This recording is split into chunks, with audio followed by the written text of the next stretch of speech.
All right. Welcome to the Great American Mail, the Florida and Georgia lawyer interpreting the Constitution, or interpreting the events of the day through the Constitution, the law, and history. Today we are going to be live streaming again the January 6th hearing, the fifth day of the January 6th hearing. I apologize we did not do it as it actually happened. The first four we did actually as they actually happened, but I had something come up, and unfortunately I could not make it, so we're doing it now. It turns out the January 6th committee has announced that they are going to have a new surprise witness tomorrow, so they will be, I believe, having the hearing at 3 o'clock. So we will go live at 3 o'clock. It may be 1 o'clock. So if it's at 1 o'clock, we'll go live at 1 o'clock. If it's 3, we'll go live at 3 o'clock. Whenever it starts, come here, and we'll be there. By the way, also, if you would subscribe to this, if you share it with some friends, sharing is caring, and get the word out. I think the last one I did, we got a lot more views than the first 2 or 3. So we were growing there. It was regrettable I missed the fourth day of the hearing. So before we start with the hearings again, I've been keeping a model, as sort of a juror here. This is what I do as a trial lawyer, again, a Florida, Georgia lawyer. I tend to like to understand what are the items that we have to prove in a trial. And then as you'll see, let me pull this up so I'm looking at the same thing you're looking at. So this is my January 6th Select Committee hearing presentation. Here are the items that they said they're going to prove. And then in Section 2 here, you got evidence presented. And then these are just my notes. I'm going to actually take these notes as we're listening to it today. And I may at some point try to figure out how we can share those. I think if you should subscribe to this channel, obviously, but you also should consider going over to, let me just pull it up here, Great American Mail. If you go to GreatAmericanMail.substack.com, that's our page where we put some writing up and some podcasts and threads and things of that nature. If you subscribe there, I think I'm going to try to put it up over there. I haven't decided whether I'm going to put it behind a paywall. I may, actually, because it's got a lot of other information in it. But there you go. Forget the live streaming. Let me pull you up on Safari. Great American Mail is right here. GreatAmericanMail.substack.com. All right, let's pull us back to our trial outline, because we always have to remember what they're trying to do here, folks. What they're trying to do is, in any sort of situation, this is a one-sided situation. It's a show trial, but a trial is a trial. You say what you're going to prove. That's what you do. That's what the opening statement is about. And then you try and prove the various different things that you've told the jury. We're the jury, right, folks? That you try to, you have evidence. And then in the closing, you argue the evidence to the jury. And as any effective trial lawyer will tell you, one of the simplest and most ways to try a case very effectively is to tell the jury what the evidence is going to show, right? Then tell them what the elements of the crime are. And then on the closing, come back and say, remember I told you the evidence was going to show you this? Well, here's the evidence here, here's the evidence there, here's the evidence over here that all showed you that, and here's the law, and you'll see how that all fits together. So what I've seen is the committee is trying to prove various things here. One, Trump caused the violence. I think they've pretty effectively done that. I don't agree with it. Don't misunderstand. I don't have to agree with it to give an actual analysis here. All right, Biden challenging Biden's certification as a coup and insurrection. If you go to the YouTube page, you will see we've done several videos on that. We break it down in excruciating detail. We're not going to do that here. Go look at those videos if you want. I think one of them is called No, Trump Didn't Commit a Crime, and the other one is No, Challenging Biden's Certification is Not a Crime. They both cover the same topic from different angles.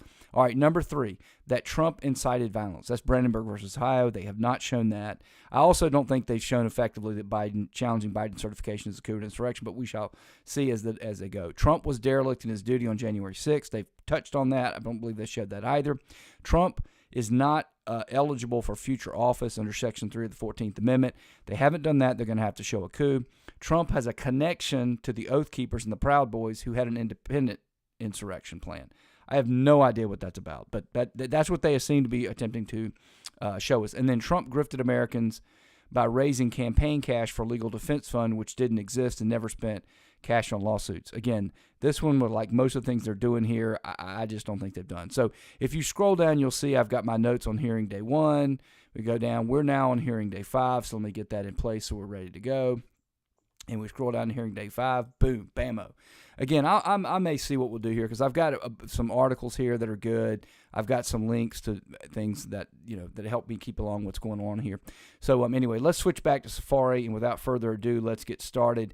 I'm going to, again, since this isn't live, I'm probably going to give you as much testimony as I would in the past. So this will be a little shorter, but I think everybody should appreciate that, actually, because we need to get going, and we got another hearing day. But let's see what they come up with today. Here's Benny Thompson getting the hearing started.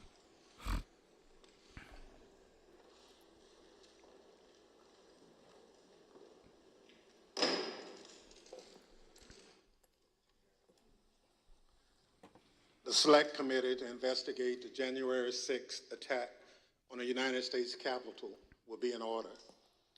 Without objection, the chair is authorized to declare the committee in recess at any point. Pursuant to House Deposition Authority Regulation 10. I'm sorry, it's just right off the bat, without objection. How do we know there hadn't been an objection?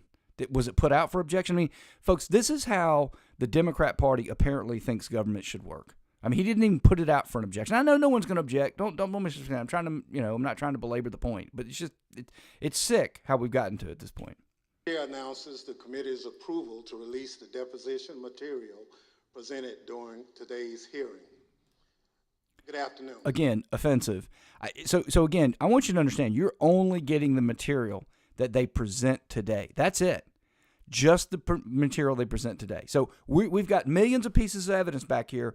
Today we're going to show you about, 50 of them, right? And then we'll give you that to take with you. You little plebes. Take that with you and do with what you want. It also shows you that the media here, the willing little, lemmings that they are, oh, thank you for some little testimony, and we're going to go run and whatever you showed us, and we're just going to run with it and print articles. And I mean, it's just pathetic. The thing just gets worse every day. In our previous hearings, the Select Committee showed that then President Trump applied pressure at every level of government, from local election workers up to his own vice president, hoping public servants would give in to that pressure and help him steal an election he actually lost. Today, we'll tell the story of how the pressure campaign also targeted the federal agency charged with enforcement of our laws, the Department of Justice. We already covered part of Mr. Trump's effort. We heard from Attorney General Bill Barr tell the story and the committee about the baseless claims Mr. Trump wanted the Justice Department to investigate, and that Mr. Barr will hear from Jeffrey Rosen, the person Mr. Trump appointed to run the Justice Department after Attorney General Barr resigned. We're here. But let me stop him real quick here, because this is another thing that I've been picking up on. And again, this is just amateur hour of the first order. So let me tell you something. Jurors do not like to be told what the evidence is going to show them. They like to see it. And then they're okay with you arguing in the opening or in the closing. The evidence, in my view, right, obviously said this. But when he keeps slipping in there, illegal this or fraudulent that, it has a sense of taking the juror and going, wait a minute, and this is not very effective. I think it'd be much more effective is just saying Trump asked for this, Trump asked for that, and not calling it fraudulent or lying or whatever. Other senior Justice Department officials also. Together, these public servants resisted Mr. Trump's effort to misuse the Justice Department as part of his plan to hold on to power. And we will show that Trump's demands that the department investigate. See, now, there's a perfect example. To hold on to power. Now, what I've seen as a juror, I don't know what you've seen, but what I've seen as a juror is Trump thought he won the election. He thought it was rigged or they stole it, and he was trying to remedy that. That's what I see. So every time he says this, it's like, you're not really helping me here.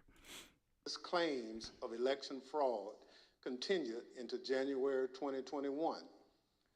But Donald Trump didn't just want the Justice Department to investigate. He wanted the Justice Department to help legitimize his lies, to basically call the election corrupt.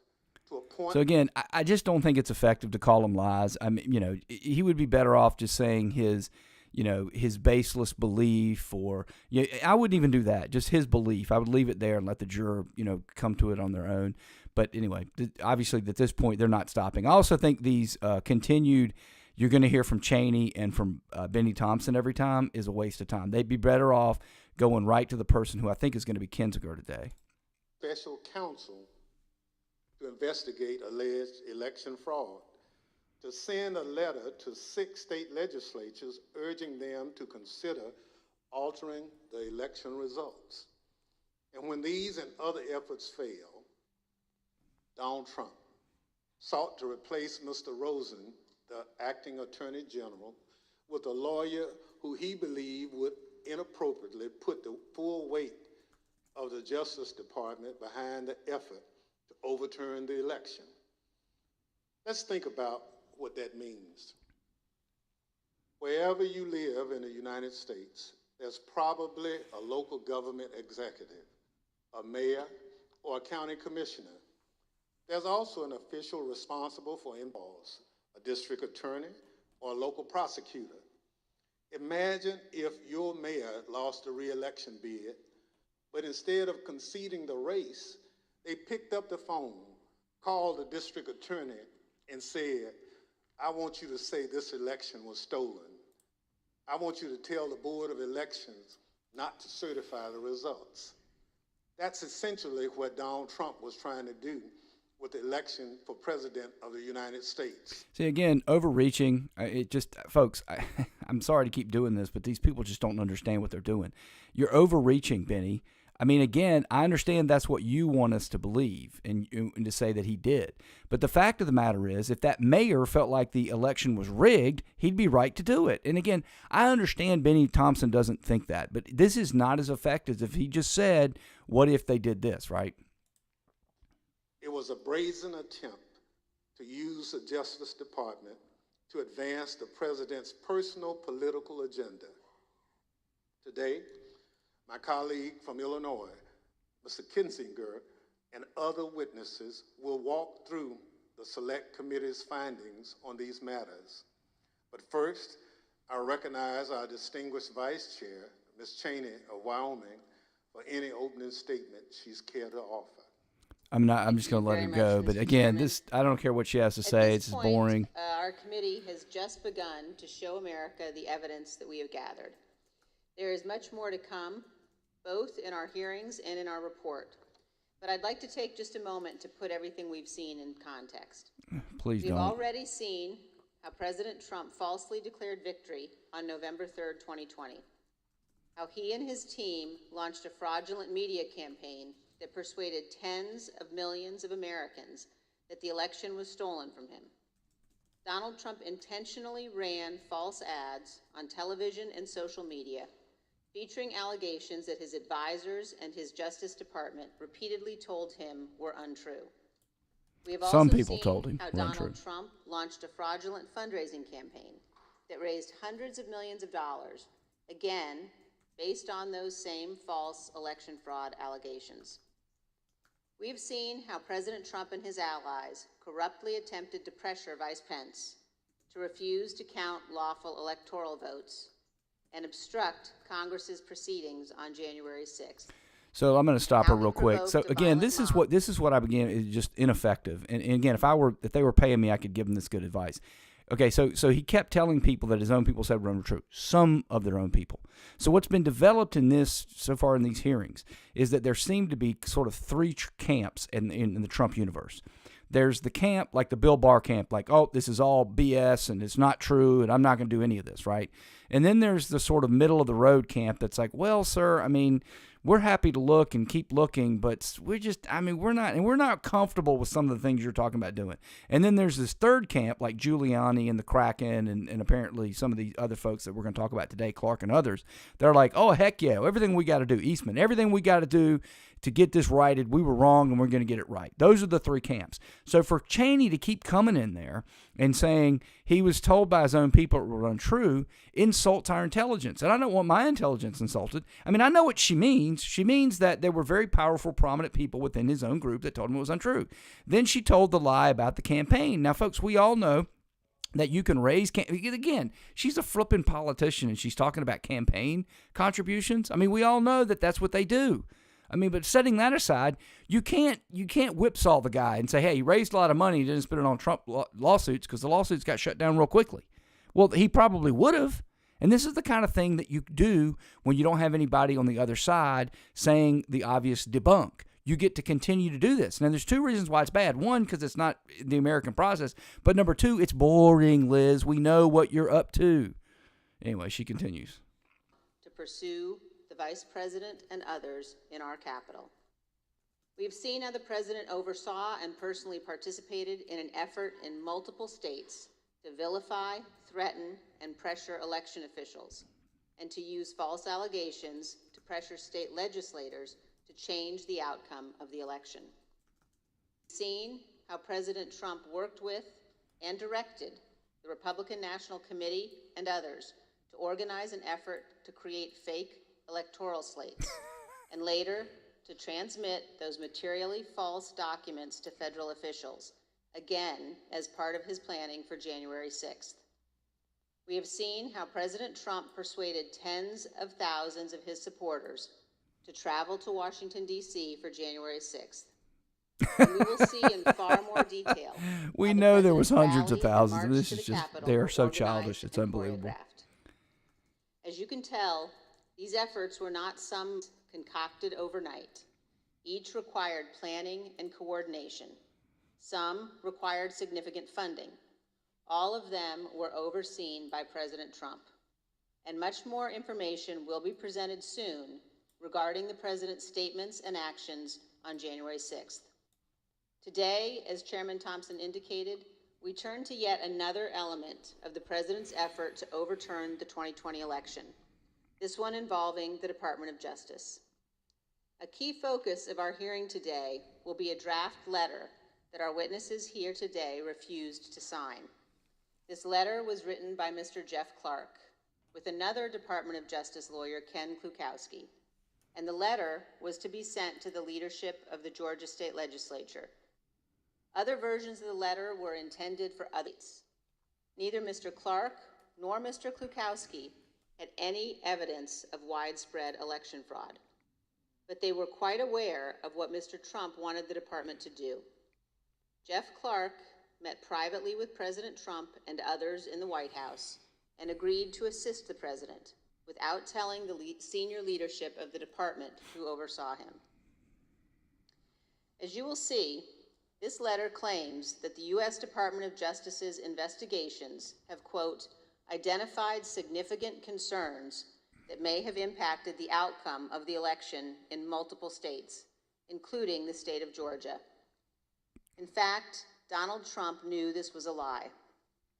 The Department of Justice had already informed the President of the United States repeatedly that its investigations had found no fraud sufficient to overturn the results of the 2020 election.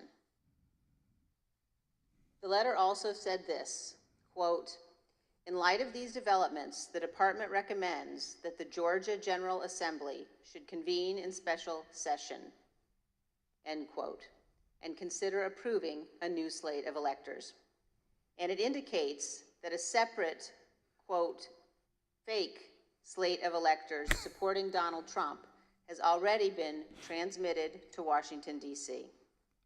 Looks like they're having some look like they're having some technical glitches there. But again, notice how Cheney again. You notice it was more effective when transmit electors. He's calling them fake. I don't think it's very helpful. In watching these hearings, the language of this draft Justice Department letter will sound very familiar. The text is similar to what we have seen from John Eastman and Rudy Giuliani, both of whom were coordinating with President Trump to overturn the 2020 election.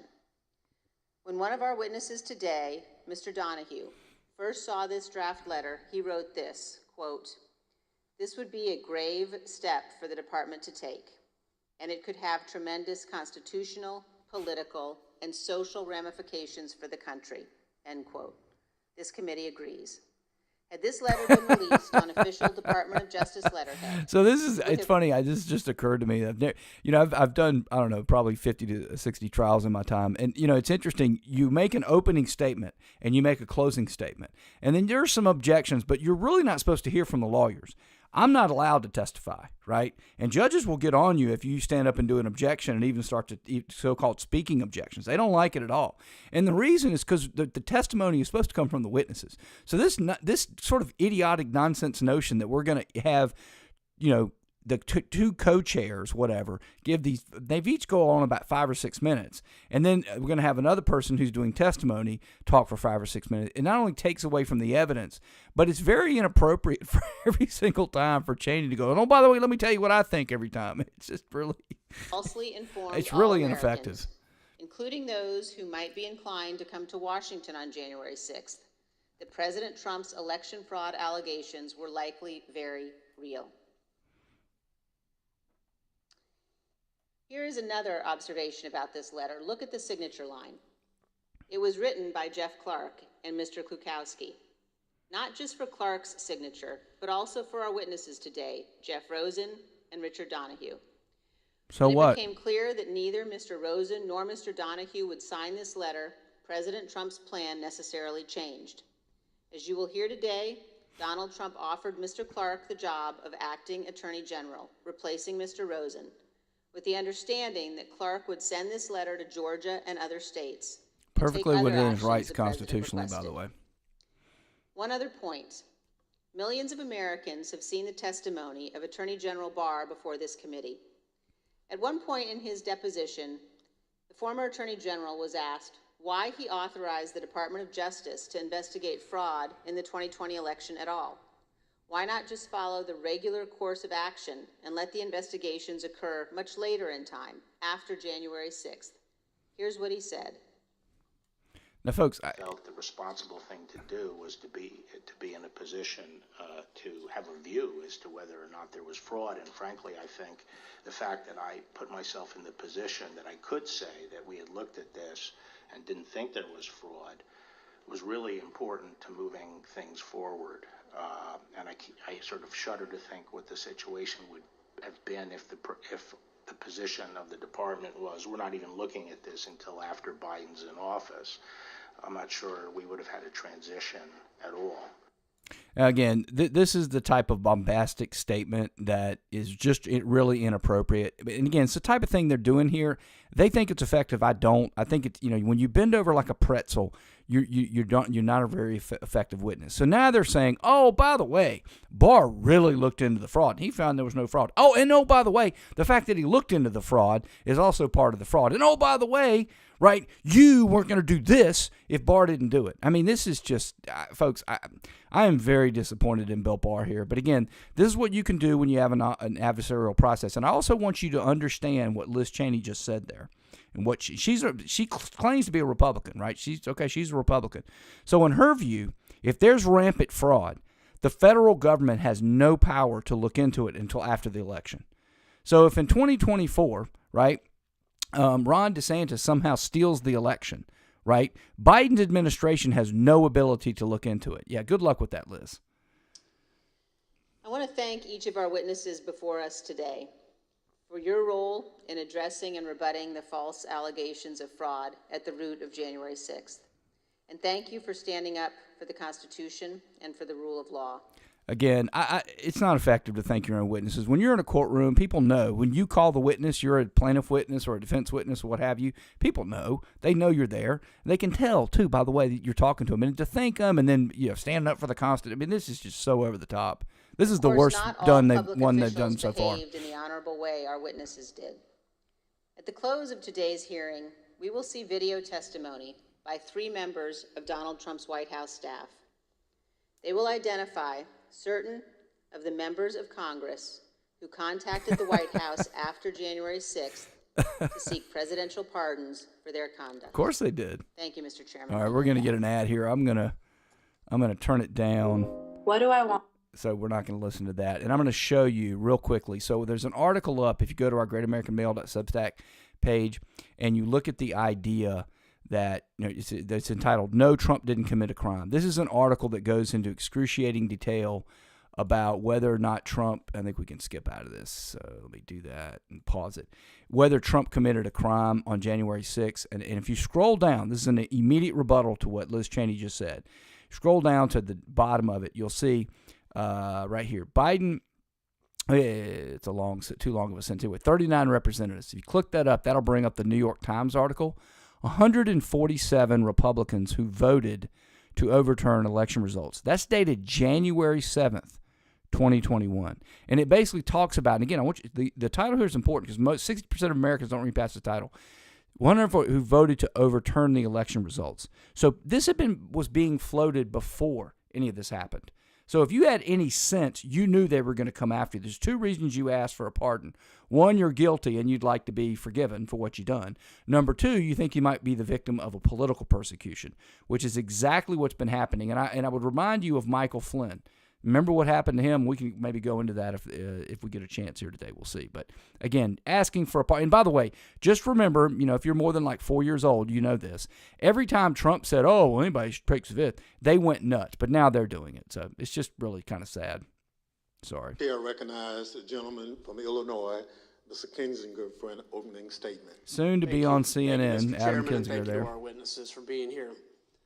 I'd like to start with a personal story. So in please May of don't. 2009, I returned from service in Iraq and I announced my intention to run for Congress. A big reason I decided to run for Congress was my motivation to ensure freedom and democracy were defended overseas. I remember making a commitment out loud a few times and in my heart repeatedly, even to today, that if we are going to ask Americans to be willing to die in service to our country, we as leaders must at least be willing to sacrifice our political careers when integrity and our oath requires it. Okay, so it's a story After all, about how great losing he a is. job Okay, is nothing thanks. compared to losing your life. Not helpful. Within the halls of power, in the face of a president, that commitment can easily be forgotten. Presidential pressure can be really hard to resist. Today, we'll focus on a few officials who stood firm against President Trump's political pressure campaign. When the president tried to misuse the department and again, why the committee's not effective, you folks, they've already got the 45 or whatever percent that think it's okay to have a show trial and think it's okay to be communist. They got those people. And that they don't care about anything, any irregularities. They got those people. You got to go try to get the 20, 30% between that because they're not going to get any of the Trump people, right? You got to go get these people. The idea that the only reason people did this is because they're just standing up for the Constitution and they're great people, and the people like that Trump land were going after it was because they're evil people who are trying to do a coup is not effective. What's effective is to say, look, good people that were in the middle, right? They decided this was just too far. And it is too far. Right? Instead of just demonizing everybody that did it. You've got to give those people that honestly believe there were some election irregularities a little bit of breathing room and then just say, look, it's okay to believe that. It's okay to act on it. But you can't go this far. That would be a lot more effective. And these people just don't hear from anybody else. So they don't know it. These brave officials refused and threatened to resign. They were willing to sacrifice their careers for the good of our country. The Department of Justice is unique in the executive branch. The president oversees the Department of Justice, yet the president's personal or partisan interests must not shape or dictate the department's actions. The president cannot and must not use the department to serve his own personal interest, and he must not use its people to do his political bidding, especially when what he wants them to do is to subvert democracy. So don't do it the way Obama or Biden are doing it. Justice nor the law to maintain his power. Justice must, both in fact and law, be blind. That is critical to our whole system of self-governance. During this hearing, you'll hear time and time again about the president's request to investigate claims of widespread fraud. Our witnesses, Mr. Rosen, Mr. Donahue, and Mr. Engel, stood firm in the face of overbearing political pressure because they understood that their oath was to the Constitution and not to the personal or political interests of the president.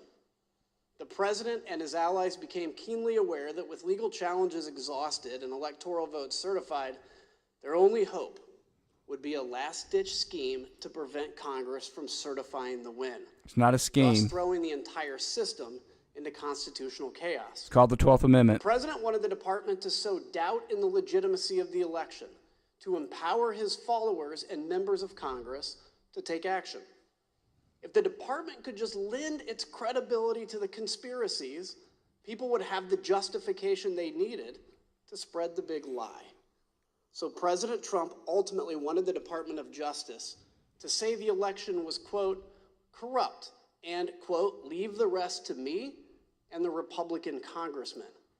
As you will hear today, the department's top leadership refused. Not surprisingly, President Trump didn't take no for an answer. He didn't accept it from Attorney General Barr, and he wouldn't accept it from Mr. Rosen either. So he looked for another Attorney General, his third in 2 weeks. He needed to find someone who was willing to ignore the facts. That is not the norm. Let's look at what attorneys general, Democrats and Republicans alike, have said about upholding their oath to the Constitution. Attorney General ultimately owes his loyalty to the integrity of the American people and to the fidelity to the Constitution and the legitimate laws of the country. That's what he's ultimately required to do. I will be an independent attorney general. I will be the people's lawyer. Folks, if, however, using Eric Holder, come on, that significant that would compromise my ability described himself as Obama's wingman. As attorney general in the way that I have described, that as the people's lawyer, I would not hesitate to resign. As you and I discussed, if the president proposed to undertake a course of conduct that was in violation of the Constitution, that would present me with a difficult but not a complex problem. I would have two choices. I could either try to talk him out of it or leave. Those are the choices. This is boring. The Attorney General's position it's just as a cabinet boring, member folks. is perhaps unique from all of the cabinet members. Yes, a member of the president's cabinet, but the Attorney General has a unique responsibility to provide independent and objective advice to the president or any agency when it is sought, and sometimes perhaps even when it is not sought. Everyone in that video, from Eric Holder to Jeff Sessions, spoke as one about the independence of the department. It's a point of pride at Justice to apply the law without the president's political self-interest tainting its actions or dictating how it uses its authorities. I just don't think this is effective, again, for the audience they're trying to get to, which is the people that are already bought into it. To help him stay in power. Let's hear what President Trump's own lawyer, Eric Hirschman, had to say about Jeff Clark's plan to overturn the election. I'd like to advise viewers this video contains some strong language. Did you ever live or serve at Camp ads, Lejeune and later develop cancer, Parkinson's, or This is another why you serious... do this stuff live. Sorry about that. And when he finished discussing what he planned on doing, I said, good a-hole. Congratulations, you just admitted a first step in your act you take as Attorney General would be committing a felony and violating Rule 6C. You're clearly the right candidate for this job. So who's Jeff Clark? An environmental lawyer. So, again, this is the type of thing that they've been doing and you can do. So, clearly there were some people within the Trump White House who were like, no way, Jose, that's Barr, that's Hirschman, and then you've got others who, like Clark and Eastman and others, are like, hey, whatever we need to do, sir, let's get this, what we think is fraudulent overturned, whatever. Don't they thought that, or they claim they think that. I don't know who they thought. And then you got the people in the middle that say it's too far. Again, their audience ought to be the people in the middle. They go, look, even if there were problems, it's too far. You heard Liz Cheney. Well, there's fraud. I mean, we don't investigate till afterwards, right? This is not effective, folks. Relevant to leading the entire Department of Justice. What was his only qualification? That he would do whatever the president wanted him to do, including overthrowing a free and a fair democratic election. President Trump's campaign Again, to bend overreach. the Justice Department to his political will culminated in a showdown on January 3rd. Today, we will take you inside that early evening Oval Office meeting where top Justice Department officials met with the president. At stake, the leadership and integrity of the Department of Justice. The meeting took about another 2.5 hours from the time I entered. It was entirely focused on whether there should be a DOJ leadership change. I was sitting directly in front of the president. Jeff Rosen was to my right, Jeff Clark was to my left. He looked at me and he underscored, well, the one thing we know is you're not going to do anything. You don't even agree that the concerns that are being presented are valid. And here's someone who has a different view. So well, why shouldn't I do that? That's how the discussion went. proceed. Jeff Clark was proposing that Jeff Rosen be replaced by Jeff Clark. And I thought the proposal was asinine. What were Clark's purported bases for why it was in the president's interest for him to step in? What would he do? How would things change, according to Mr. Clark in the meeting? He repeatedly said to the president that if he was put in the seat, he would conduct real investigations that would, in his view, uncover widespread fraud. He would send out the letter that he had drafted, and that this was a last opportunity to sort of set things straight with this defective election, and that he could do it, and he had the intelligence and the will and the desire to pursue these matters in the way that the president thought most appropriate.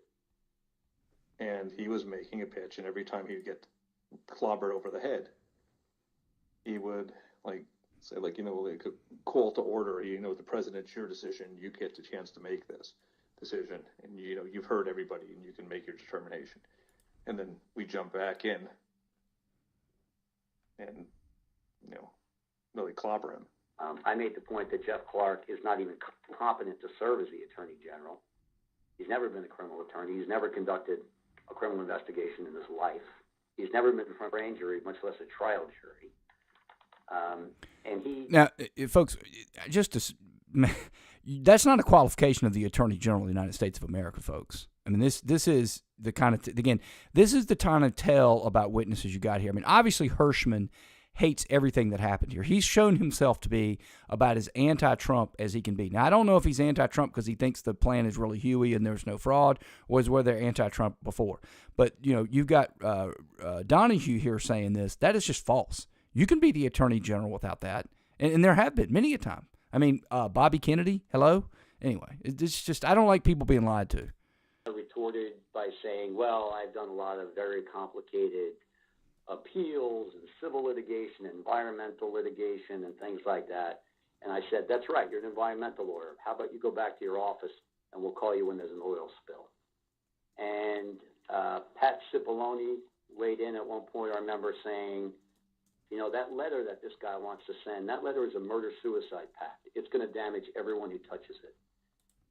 And we should have nothing to do with that letter. I don't ever want to see that letter again. And so we went along those lines. I thought Clark's proposal was nuts. I mean, this guy said at a certain point, listen, the best I can tell is the only thing you know about environmental and elections challenges is they both start with E. And based on your answer tonight, I'm not even certain you know that. The president said, suppose I do this. Suppose I replace him, Jeff Rosen, with him, Jeff Clark. What do you do? Well, we know these men before us did the right thing. But think about what happens if these justice officials make a different decision. What happens if they bow to the pressure?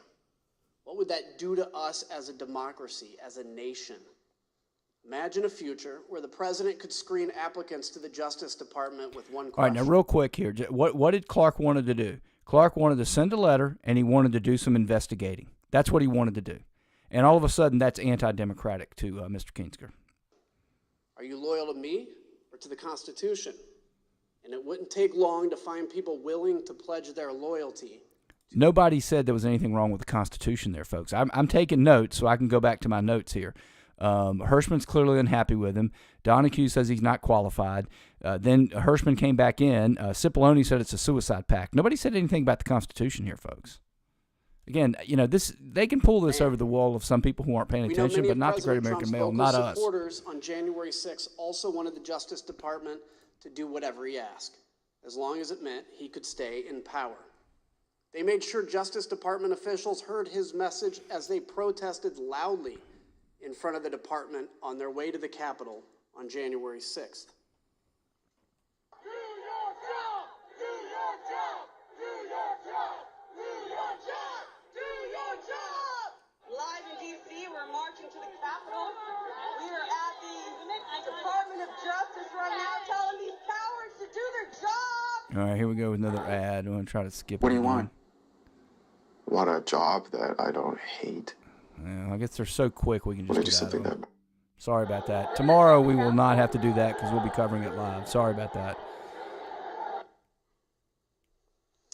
I want to take a moment now to speak directly to my fellow Republicans. Oh, God. So before he does that, let me say that this is the first thing you said when we started the broadcast. You'll remember when I had my my outline up. This is something I think they've done a pretty effective job. And again, fair is fair. I don't agree with it, but fair is fair. Is that the crowd's there and the crowd's riled up because of Trump. I have to say that they've actually kind of proven that point. Again, there's nothing legally wrong with that. That's what's called political discourse in a normal country. But anyway, they are doing that pretty good. Country's top prosecutor with the power to open investigations, subpoena, charge crimes, and seek imprisonment. Imagine that official pursuing the agenda of the other party instead of that of the American people as a whole. And if you're a Democrat, imagine it the other way around. Today, President Trump's total disregard for the Constitution and his oath will be fully exposed. Now let's get this hearing underway so we can do our part to protect the freedoms that we often take for granted, so that we can see how close we came to losing it all. I now yield back to the chairman. Thank God. All right. He is just insufferable. We're joined today by three distinguished witnesses who each served in the Trump administration in the months preceding January 6th. Mr. Jeffrey Rosen served at the Department of Justice from May 2019 until January 20, the United States Senate. He became the United States Deputy Attorney General. In December 2020, he took the mantle of Acting Attorney General. Mr. Richard Donahue has served in the Department of Justice for over 14 years. Mr. Donahue was a United States Attorney for the Eastern District of New York, then became Mr. Rosen's Principal Associate Deputy Attorney General, and finally, Acting Deputy Attorney General. Mr. Donahue also served more than 20 years in the United States military, including the 82nd Airborne and the Judge Advocates General Corps. We're also joined by Mr. Stephen Engel, the former Assistant Attorney General for the Office of Legal Counsel. He was nominated by the former president and confirmed by the Senate during the Trump administration. He served from November 2017 to January 2021 and has now returned to private practice. I will now swear in our witnesses. The witnesses will please stand and raise their right hands. Do you swear unformed on the penalty of perjury that the So while they're doing this sort of perfunctory stuff here, you know, again, they don't have to do this kind of crap. They could have done that without our presence and just say been sworn. But interesting here again is we've got Republicans, but unlike Democrats, we know that Republicans can differ. So, yeah, First of all, gentlemen, thank you for being here today. All of you served at former President Trump's pleasure at the Department of Justice in top leadership positions with tremendous responsibilities. Former Attorney General Bill Barr told the Select Committee that before he left the department in December 2020, he told President Trump on at least 3 occasions there was no evidence of widespread election fraud that would have changed the results of the presidential election. All right, so real quick before they get that, I mean, this is something they keep doing. They have said this a lot. They keep saying, well, you know, the fact is that you got Republicans. And again, we all knew that during the Trump era, we had deep state people and we had, you know, rhinos out there. So that's just something that you have to deal with when you're Republicans. The second point is, you understand the election was November 3rd. Okay, we're now less than 2 months, and they're claiming that they have evidence or lack of evidence of whether or not sophisticated fraud went on. How in the world could they possibly have it in that time? So instead of this committee actually looking into something, like I've tweeted several times, when are they going to release the audit? I just want to see the audit. Show the audit that you've done. I'm sure by now you've done an audit, right? Oh, they're not going to release an audit because nobody's looked. Anyway. Refuted numerous specific claims of election fraud the president was making. Mr. Rosen, after Mr. Barr announced his resignation, Did Donald Trump continue to demand that the Department of Justice investigate his claims of election fraud? Yes, he asserted that he thought the Justice Department had not done enough. Thank you. From the time you took over from Attorney General Barr until January 3rd, how often did President Trump contact you or the department to push allegations of election fraud? So between December 23rd and January 3rd, the president either called me or met with me virtually every day, with one or two exceptions like Christmas Day. And before that, because it had been announced that I would become the acting Attorney General before the date I actually did, the president had asked that Rich Donahue and I go over and meet with him, I believe on December 15th as well. So after you... So importantly here, Barr resigned on the 23rd. So you got November 3rd, right? In fact, the election wasn't even announced. The final didn't really come until the 7th or the 8th. I don't remember exactly. But remember, we had a bunch of states. They had to stop counting. They came in. So you're talking about 5 weeks. And Barr saying, oh, yeah, in 5 weeks, I've managed to do a thorough investigation, and there's no fraud. I mean, folks, come on. Give me a break. Had some of these meetings and conversations with the president. What things did the president raise with you? So the common element of all of this was the president expressing his dissatisfaction that the Justice Department, in his view, had not done enough to investigate election fraud. But at different junctures, other topics came up at different intervals. So at one point, he had raised the question of having a special counsel for election fraud. At a number of points, he raised requests that I meet with his campaign counsel, Mr. Giuliani. At one point, he raised whether the Justice Department would file a lawsuit in the Supreme Court. At a couple of junctures, there were questions about making public statements or about holding a press conference. One of the later junctures was this issue of sending a letter to state legislatures in Georgia or other states. And so there were different things raised at different parts of, or different intervals, with the common theme being his dissatisfaction about what the Justice Department had done to investigate election fraud. I will say that the Justice Department declined all of those requests that I was just referencing because we did not think that they were appropriate based on the facts and the law as we understood them. Thank you. So, Mr. Donahue, on December 15th, the day after Attorney General Barr announced his resignation, the president summoned you and Mr. Rosen to the White House. At this meeting with the president, what did he want to discuss? There were a number of topics of discussion that day, Mr. Chairman. Much of the conversation focused on a report that had been recently released relating to Antrim County in Michigan. I believe on December 13th, an organization called the Allied Security Group issued a report that alleged that the Dominion voting machines in that county had a 68% error rate.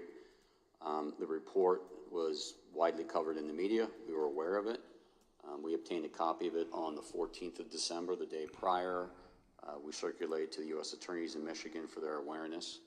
And we had a number of discussions internally, but the conversation with the president on that day, the 15th, was largely focused on that. And he was essentially saying, have you seen this report? He was adamant that the report must be accurate, that it proved that the election was defective, that he in fact won, and the department should be using that report to basically tell the American people that the results were not trustworthy. And he went on to other theories as well, but the bulk of that conversation on December 15th focused on Antrim County, Michigan, and the ASOG report. Thank you.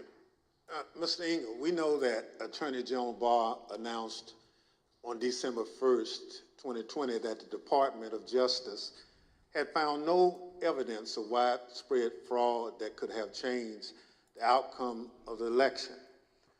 So from December 1st, 2020 until today, as you sit here, have you ever doubted? No, I've never had any reason to doubt Attorney General Barr's conclusion.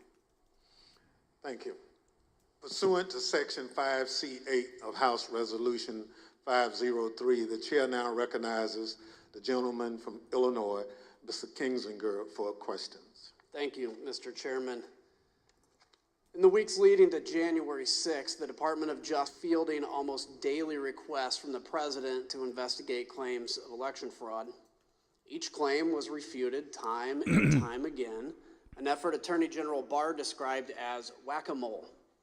When each of the president's efforts failed, he resorted to installing a new attorney general to say the election was illegal and corrupt, simply so he could stay in power. President Trump started leaning on the Justice Department the first chance he got. On November 29th, his first television interview. So, folks, again, I mean, he can't testify. I mean, he can, obviously, under these, obvious nonsense show trial rules they have, but you can't do this in a courtroom. And the reason you can't do it is you have witnesses there under oath. The lawyer, think about this. You get up in a civil or criminal trial and you stand up and you go, these witnesses that are going to come forward, they're going to put the person at the day of the crime. They're going to identify the caliber of the weapon. They're going to identify this person fleed in the type of car. It was a red Pontiac. Just think about this. This is just so highly unusual and idiotic. I mean, before they were doing platitudinal things, he's now basically laying out the evidence that I expect you to testify to. It's darn near criminal. These people should be impeached. Where is the DOJ and the FBI in all of this, Mr. President? You have laid out some serious charges here. Shouldn't this be something that the FBI is investigating? Are they? Michigan is action. the DOJ investigating? Michigan action. Can't tell you where they are. Republican congressmen echoed the president just 2 days later. They wrote a letter to Attorney General Barr laying into the Justice Department for a, quote, shocking lack of action in investigating the claims of election fraud. That same day, Attorney General Barr stated publicly that President Trump's claims had no merit. Ignoring the top law enforcement officer in the country, Republican congressmen amplified the stolen election message to the American public. Let's listen. And so there's widespread evidence of fraud because people haven't done their jobs. Durham and Barr will deserve a big notation in history when it's written of the rise and fall of the United States if they don't clean up this mess, clean up the fraud, do your jobs, and save this little experiment in self-government. Again, I join my colleagues in calling on Attorney General Barr to immediately let us know what he's doing. We're already working on challenging the certified electors. And now what about the courts? How pathetic are the courts? January. So, folks, before we get to Gates here, who's up now, folks, what I think it's Gohmert just said there. No, it wasn't Gohmert. It was Gosar just said. Under the Constitution, the 12th Amendment to the Constitution and the Electoral Count Act of 1887, there's nothing wrong with challenging Biden's certification. Again, we've got several videos. We want to watch them. Number two, going to the courts. What's wrong with that? Anyway, here's Gates. I'm joining with the fighters in the Congress, and we are going to object to electors from states that didn't run clean elections. Democracy is left undefended if we accept the result of a stolen election without fighting with every bit of vigor we can muster. The ultimate date of significance is January 6th. This is how the process works. The ultimate arbiter here, the ultimate check and balance is the United States Congress. And when something is done in an unconstitutional fashion, which happened in several of these states, we have a duty to step forward and have this debate and have this vote on the 6th of January. Today is the day American patriots start taking down names and kicking ass. Mr. Donahue, on December 27th, you had a 90-minute conversation with the president where he raised false claim after false claim with you and Mr. Rosen. how did you respond to what you called a, quote, stream of allegations? The December 27th conversation was, in my mind, an escalation of the earlier conversations. As the former acting AG indicated, there were a lot of communications that preceded that. As we got later in the month of December, the president's entreaties became more urgent. He became more adamant that we weren't doing our job. We need to step up and do our job. And he had this arsenal of allegations that he wanted to rely on. And so I felt in that conversation that was incumbent on me to make it very clear to the president what our investigations had revealed, and that we had concluded, based on actual investigations, actual witness interviews, actual reviews of documents, that these allegations simply had no merit. And I wanted to try to cut through the noise, because it was clear to us that there were a lot of people whispering in his ear, feeding him these conspiracy theories and allegations. And I felt that being very blunt in that conversation might help make it clear to the president these allegations were simply not true. And so as he went through them in what for me was a 90-minute conversation or so, and what for the former acting AG was a 2-hour conversation, as the president went through them, I went piece by piece to say, no, that's false. That is not true. And to correct him really in a serial fashion as he moved from one theory to another. Can you give me an example of one or two of those theories? So one that was very clear at that point was the Antrim County, the ASOG report that I mentioned earlier. The Allied Security Operations Group released this report that said 68% error rate. There was, in fact, in Antrim County, a hand recount. Had nothing to do with the department. The department did not request that. That was pursuant to litigation brought by other parties, but there was a hand recount. So they were able to compare the hand recount to what the machines had reported. And for the ballots that were actually counted by the machine, more than 15,000, there was one error, one ballot. And I did a quick calculation and came up with 0.0063% error rate, which is well within tolerance. And so I made it very clear to the president, because he was so fixated on the ASOG report in the December 15th conversation, that in fact, our investigation revealed that the error rate was 0.0063%. So that, Mr. President's example of what people are telling you that is not true, and that you cannot and should not be relying on. So that was one very explicit one, and I think you see that reflected in my notes. We went through a series of others. The truck driver who claimed to have moved an entire tractor-trailer of ballots from New York to Pennsylvania, that was also incorrect. We did an investigation with the FBI interview witnesses at the front end and the back end of that trailer's transit from New York to Pennsylvania. We looked at loading manifests. We interviewed witnesses, including, of course, the driver, and we knew it wasn't true. Whether the driver believed it or not was never clear to me, but it was just not true. So that was another one that I tried to educate the president on. There were a series of others, mostly in swing states. Of course, he wanted to talk a great deal about Georgia, the State Farm Arena video, which he believed, for various reasons, was, as he said it, fraud staring you right in the face. Were any of the allegations he brought up found credible? Did you find any of them credible? No. So during this conversation, did you take handwritten notes directly quoting the president? I did, and to make it clear, Attorney General Rosen called me on my government cell phone, said he'd been on the phone with the president for some time. The president had a lot of these allegations. I was better versed in what the department had done just because I had closer contact with the investigations, and the AG asked me to get on the call. Of course, I agreed.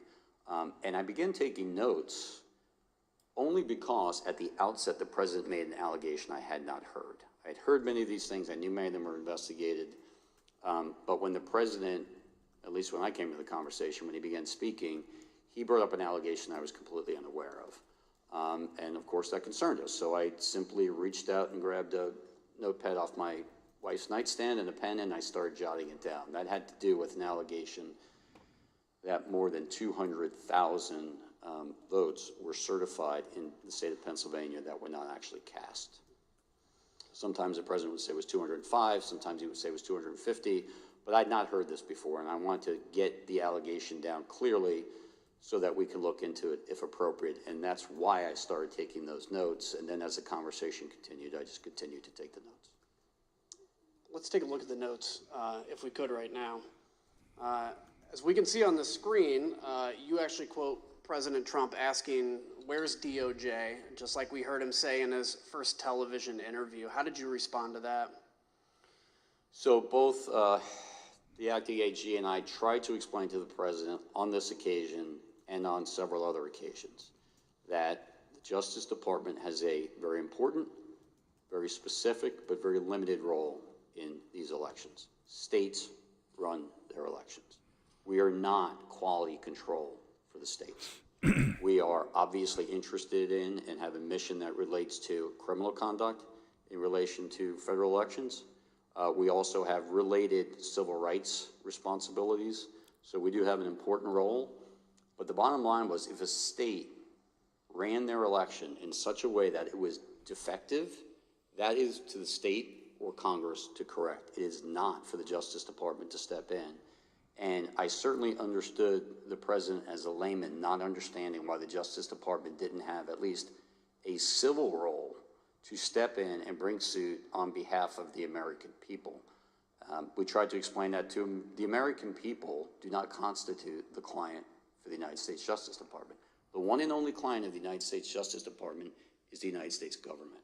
And the United States government does not have standing, as we were repeatedly told by our internal teams, OLC led by Steve Engel, as well as the Office of the Solicitor General, researched it and gave us thorough, clear opinions that we simply did not have standing. And we tried to explain that to the president on numerous occasions.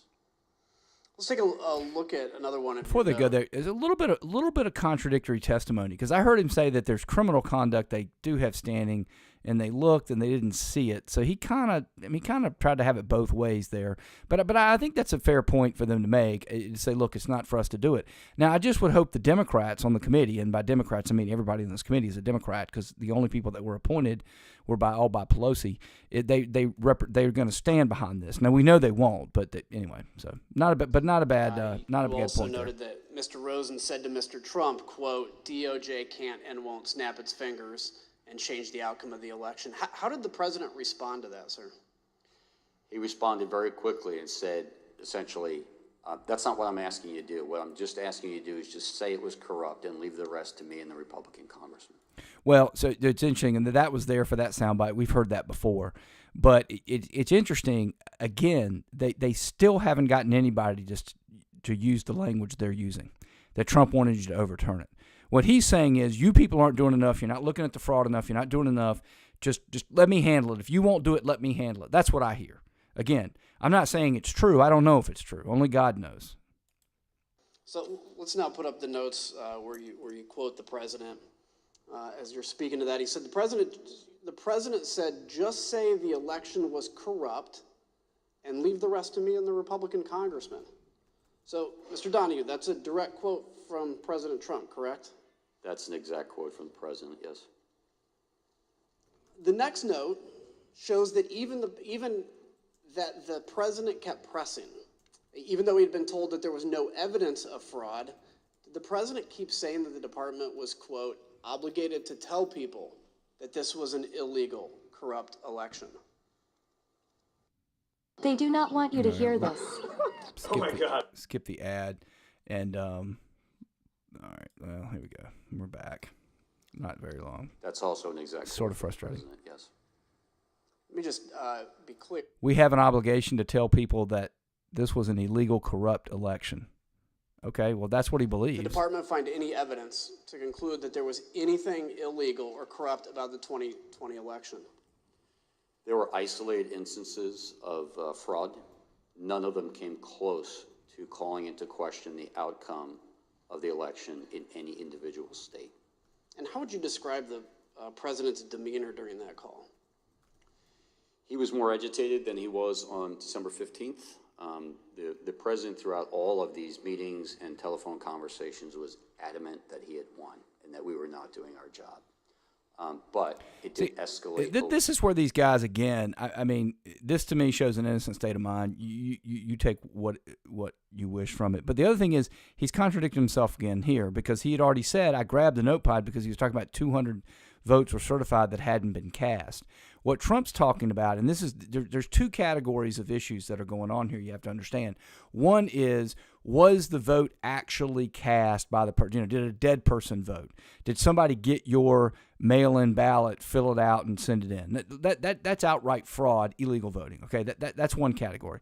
Another category, or a category of votes that were maybe properly made, but not by the proper method. And under American law, if you give for example, if you give your ballot to a mule and it's found to be, it was delivered by a mule, that ballot is not counted. Now, that was illegal. That's quote unquote was a proper vote by a proper person, but that's what Trump has to be talking about with the 200,000 votes.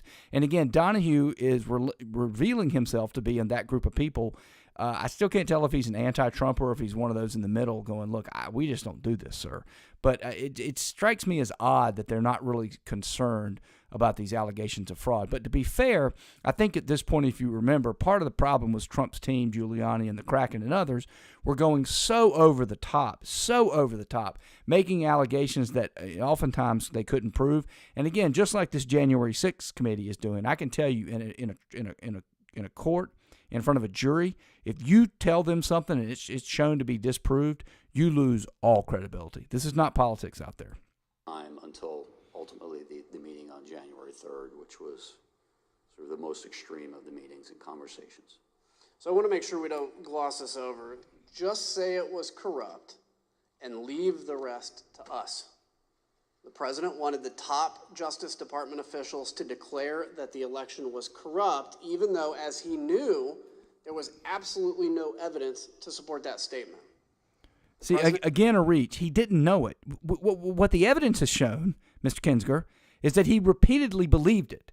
Now, he's getting resistance, but he continues to believe it. And I, frankly, am at this point a little astounded that the president continued to stay on message. Right? And that's the problem for them. Every time they do this, what I hear is, no, he still believes there's fraud. Okay? I mean, he's not once said it's a corrupt scheme. About actually investigating the facts. He just wanted the Department of Justice to put its stamp of approval on the lies. Who was going to help him? Well, Jeff Clark. Mr. Rosen, on Christmas Eve, again, your first official day as the acting attorney general. Folks, leading the witness is when you ask the witness a question which the answer is yes or no. And the reason that's leading is because the lawyer's testifying, right? Isn't it true that on Monday morning you went to church? Isn't it true that when you got to church you saw the minister handing $100,000? Isn't it true that the minister was handling $100,000, put it in his pocket, and the witness just goes, yes, yes, yes. And so you get no actual testimony. It's improper. But Kinzinger here for like the third or fourth time is basically telling here's what I want you to tell me. I mean, this is just unbelievable and highly improper. What did he want to talk about?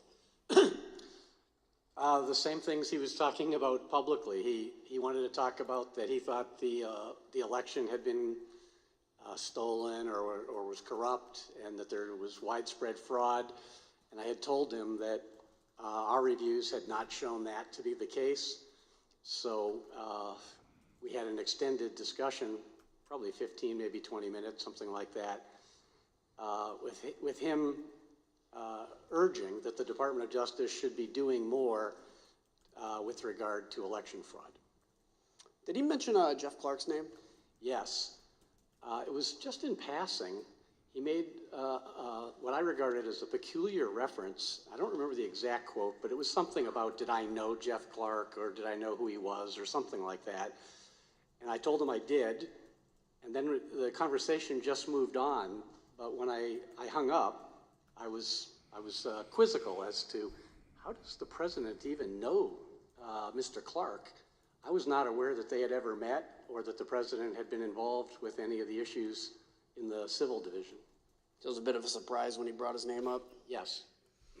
So Mr. Clark was the acting head of the Civil Division and head of Environmental and Natural Resources Division at the Department of Justice. Do either of those divisions have any role whatsoever in investigating election fraud, sir? No.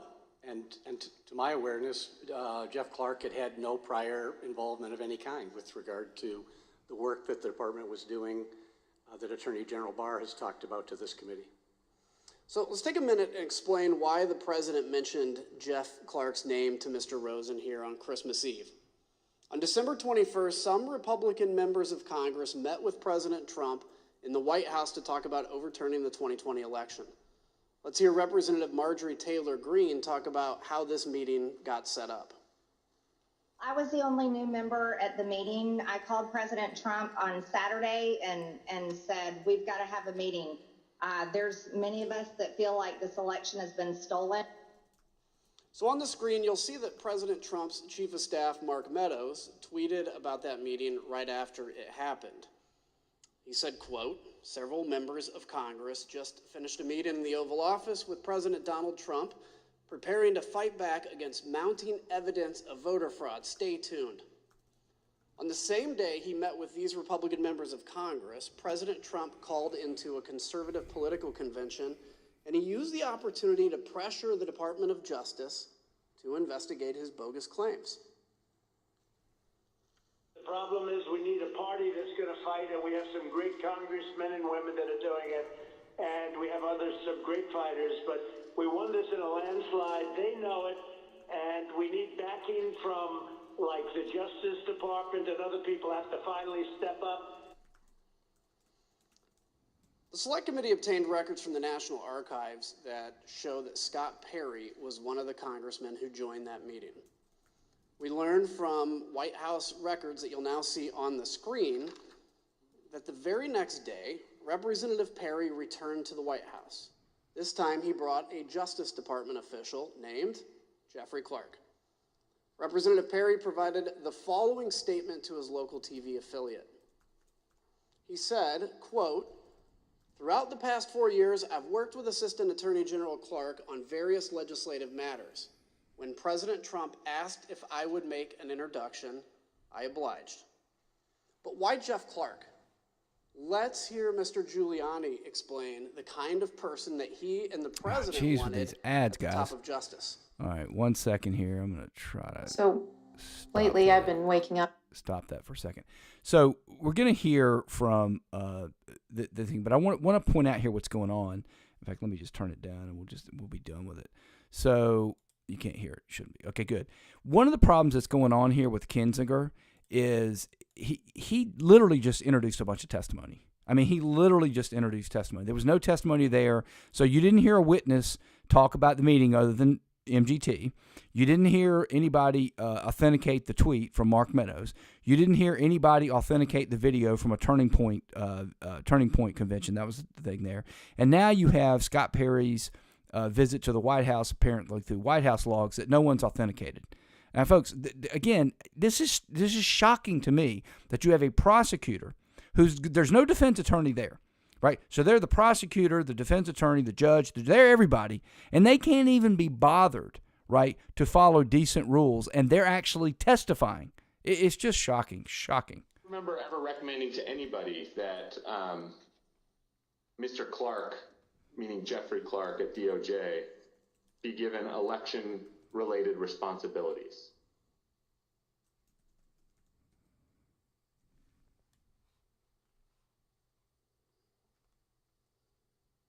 You mean beyond the president? Correct.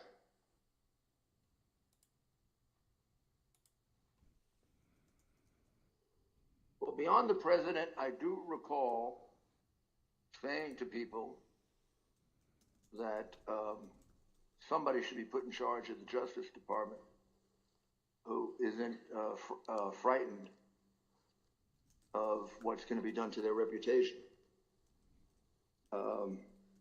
Because the Justice Department was filled with people like that.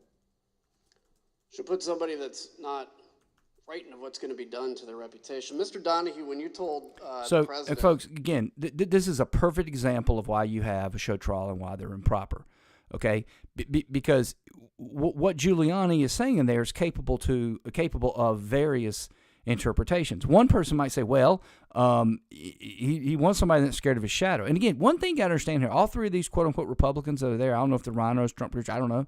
But folks, you can tell they're all young enough, right? They still got some tread on that tire. They want jobs in the next. They get a job in the Democrat administration, by the way. We all know that. So they want, if DeSantis wins in 2024, or Ted Cruz or Rand Paul or whoever, they want jobs.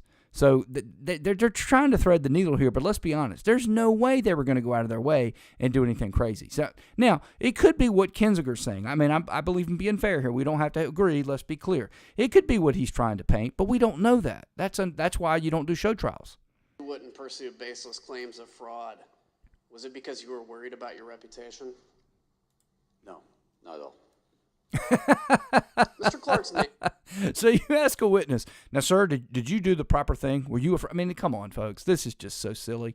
And again, you wouldn't be able to get away in this court of law. It's absolutely objectionable. I mean, you can testify to who, what, when, how, and how, but you can't testify about how you feel, what you would have done. Did you feel this? It's just nonsense. Was also mentioned in the White House in late December and early January as described by a top aide to Mark Meadows, Cassidy Hutchinson. Was it your understanding that Representative Kerry was pushing for a specific person to take over the department? He wanted Mr. Jeff Clark to take over the Department of Justice.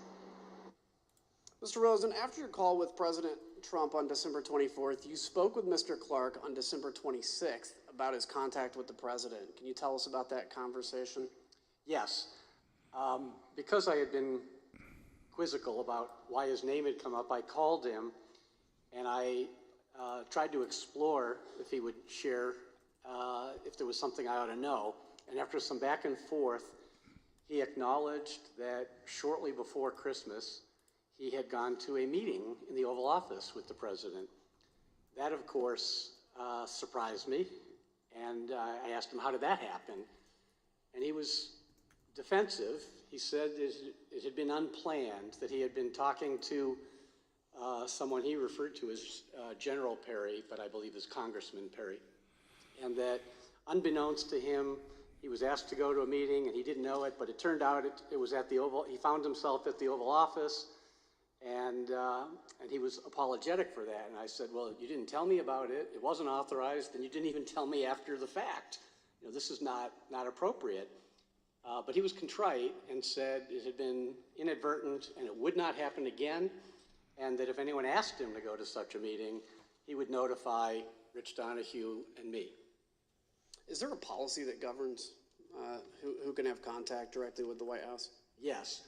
So across many administrations for a long period of time, there's a policy that, particularly with regard to criminal investigations, restricts at both the White House end and the Justice Department end those more sensitive issues to the highest ranks. So for criminal matters, the policy for a long time has been that only the Attorney General and the Deputy Attorney General from the DOJ side can have conversations about criminal matters with the White House, or the Attorney General and the Deputy Attorney General can authorize someone for a specific, that the top rung of the Justice Department knows about it and is in the thing to control it and make sure only appropriate things are done.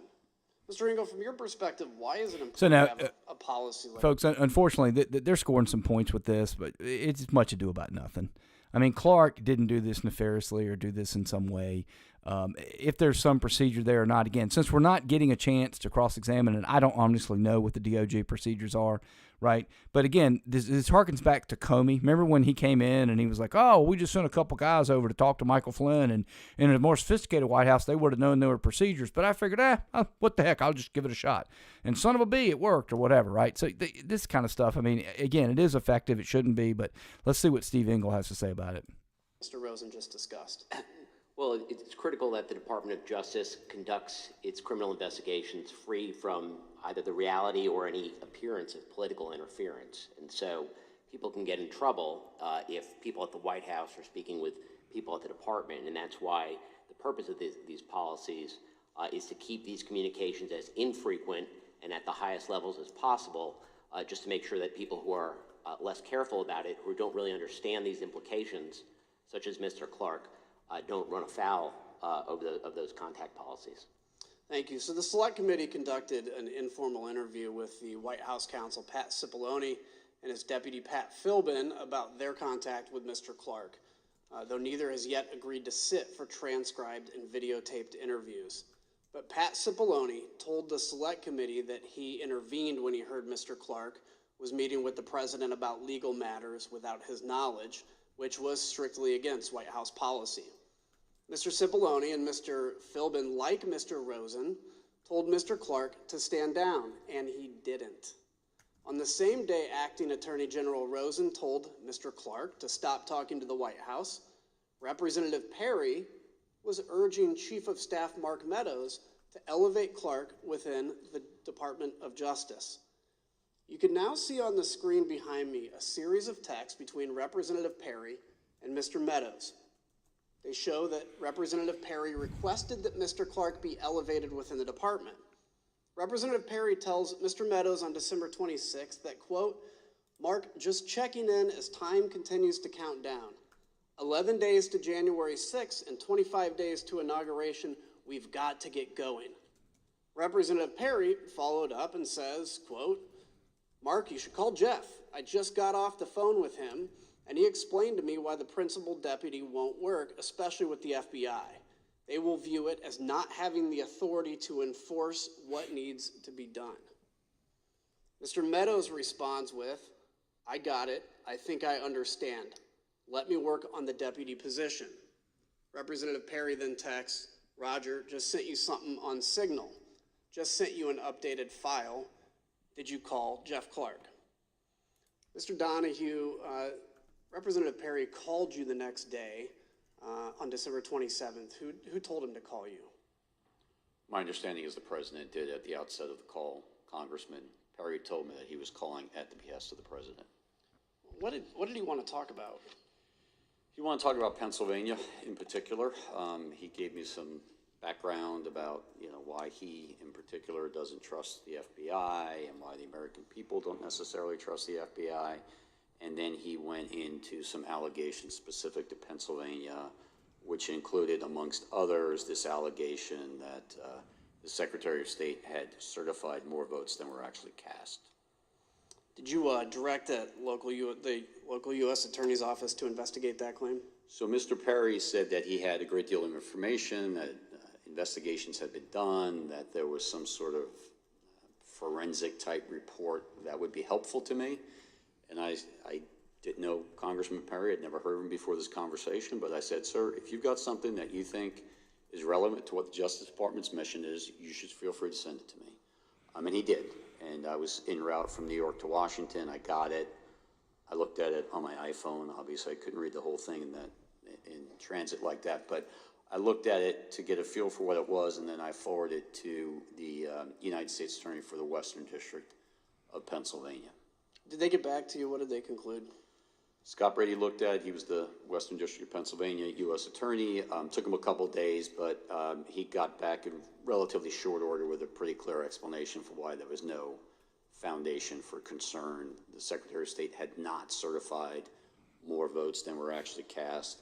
The difference between the 5.25 that was actually certified by the Secretary of State and the 5 million that was on a public-facing website was that the information on the website was incomplete because 4 counties had not uploaded their data. So no credibility to that. There was zero to that, right. During that call, did Scott Perry mention Mr. Clark, and what did he say about him, if so? He did. He mentioned Mr. Clark. He said something to the effect of, I think Jeff Clark is great, and I think he's the kind of guy who could get in there and do something about this stuff. And this was coming on the heels of the president having mentioned Mr. Clark in the afternoon call earlier that day. I'd like to yield to the gentlewoman from Wyoming, Vice Chair Cheney. Hi, my name is Sandy Chaikin. I'm going to put this pause on this. I'm going to, let's go ahead and skip ads, and then we'll pause Liz Cheney. Let's go ahead and continue. Never mind. We'll continue with Liz. As we discussed earlier, at the center of Mr. Clark's plan to undo President Trump's election loss was a letter. Mr. Donahue, on December 28th, Mr. Clark emailed you and Mr. Rosen a draft letter that he wanted you to sign and send to Georgia state officials. You testified that this could have, quote, grave constitutional consequences. Mr. Donahue, can you tell us what you meant by that? Well, I had to read both the email and the attached letter twice to make sure I really understood what he was proposing, because it was so extreme to me. I had a hard time getting my head around it initially. But I read it, and I did understand it for what he intended, and I had to sit down and sort of compose what I thought was an appropriate response. I actually initially went next door to the acting AG's office, but he was not there. We were both on that email. I knew we would both have probably a very similar reaction to it. He was not in his office, so I returned to my office, and I sat down to draft a response, because I thought it was very important to give a prompt response rejecting this out of hand. There were, in my response, I explained a number of reasons this is not the department's role to suggest or dictate to state legislatures how they should select their electors. But more importantly, this was not based on fact. This was actually contrary to the facts as developed by department investigations over the last several weeks and months.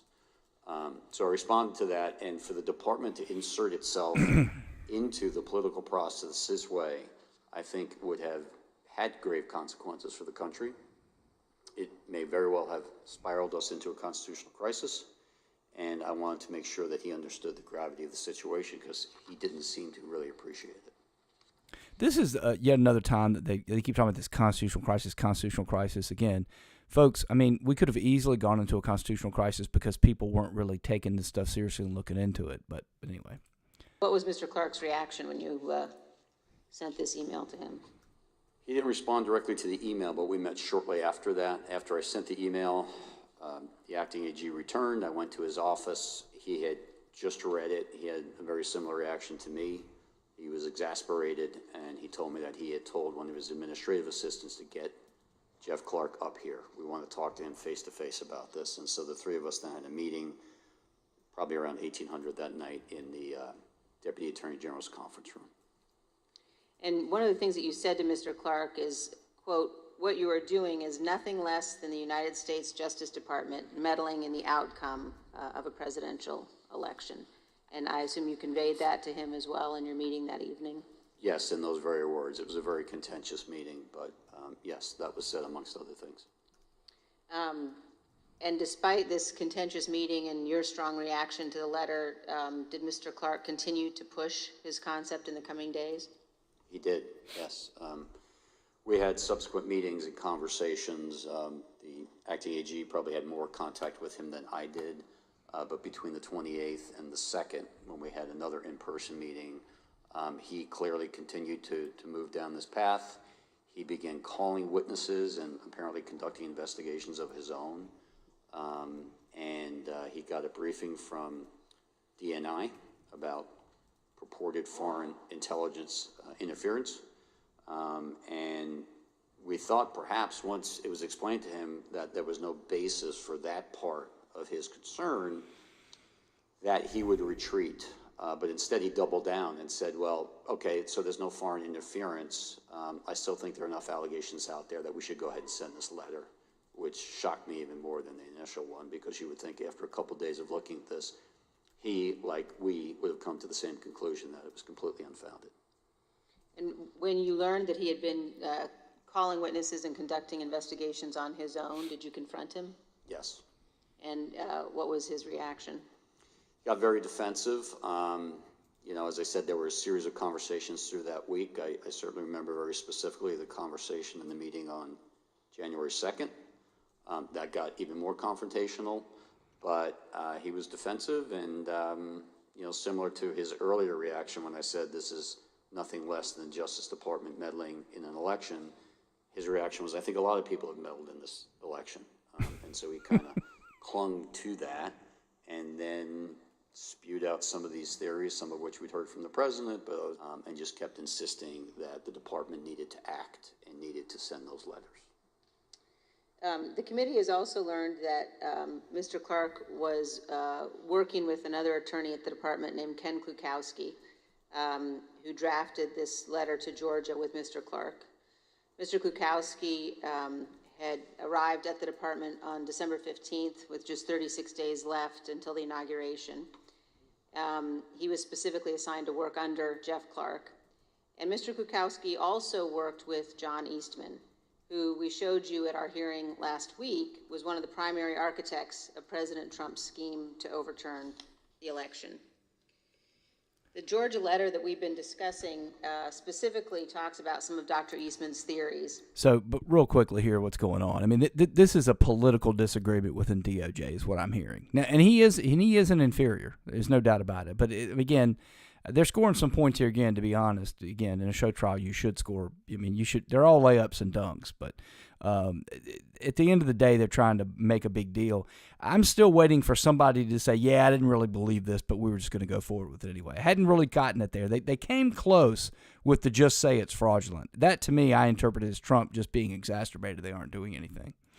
Including, quote, the purpose of the special session the department recommends would be for the General Assembly to determine whether the election failed to make a proper and valid choice between the candidates, such that the General Assembly could take whatever action is necessary to ensure that one of the slates of electors cast on December 14th will be accepted by Congress on January 6th. Committees also learned that the relationship between Dr. Eastman and Mr. Kukowski persisted after Mr. Kukowski joined the Justice Department. Let's take a look at an email recommending that Mr. Kukowski and Dr. Eastman brief Vice President Pence and his staff. Other recipients of this email included the Chief of Staff to Congressman Louis Gohmert. And the email says, as stated last week, I believe the Vice President and his staff would benefit greatly from a briefing by John and Ken. As I also mentioned, we want to make sure we don't overexpose Ken given his new position. This email suggests Mr. Kukowski was simultaneously working with Jeffrey Clark to draft the proposed letter to Georgia officials to overturn their certified election and working with Dr. Eastman to help pressure the Vice President to overturn the election. I want to thank all of our witnesses for being here today and for answering our questions about this letter and other issues. We asked Mr. Clark some of the same questions that we've asked you, and here's how he answered. Did you discuss this draft letter to Georgia? Privilege, again, just restated for the abundance of caution. Okay, if you look again at the draft letter, in the first paragraph, second sentence says, the department will update you as we are able on investigatory progress, but at this time we have identified significant concerns that may have impacted the outcome of the election in multiple states, including the state of Georgia. Isn't that, in fact, contrary to what Attorney General Barr had said on December 1st, 2020? Fifth. Hey there, David. I'm all ears. So I don't think there's much to that, really. Again, he's an underling. I mean, so he disagreed with Barr. So Chairman, what? I yield back. Mr. Chairman, I reserve. Pursuant to the order of the committee of today, the chair declares the committee in recess for a period of approximately 10 minutes. All right, we're gonna scroll through this and see if we can get to where they come back in real quick. Come on. The White House and the executive branch. All right, went a little too far there. There we go. Here we go. Gavel back in. The committee will be in order. The chair recognizes the gentleman from Illinois. Thank you, Mr. Chairman. Mr. Chairman, around the time Mr. Clark was pushing for the department to send the Georgia letter, the president and his supporters were pressuring the Justice Department to take other actions to change the outcome of the 2020 election. Mr. Engel, you were the head of the Office of Legal Counsel. Can you first off explain your role? What is that? Sure. One of the Attorney General's most important responsibilities is to provide legal advice to the President and to the Executive Branch.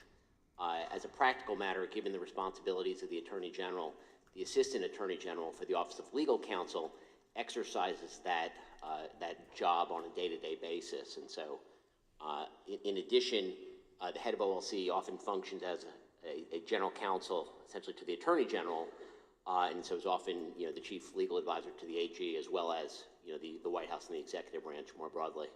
So given that role, can you kind of describe your relationship with the president?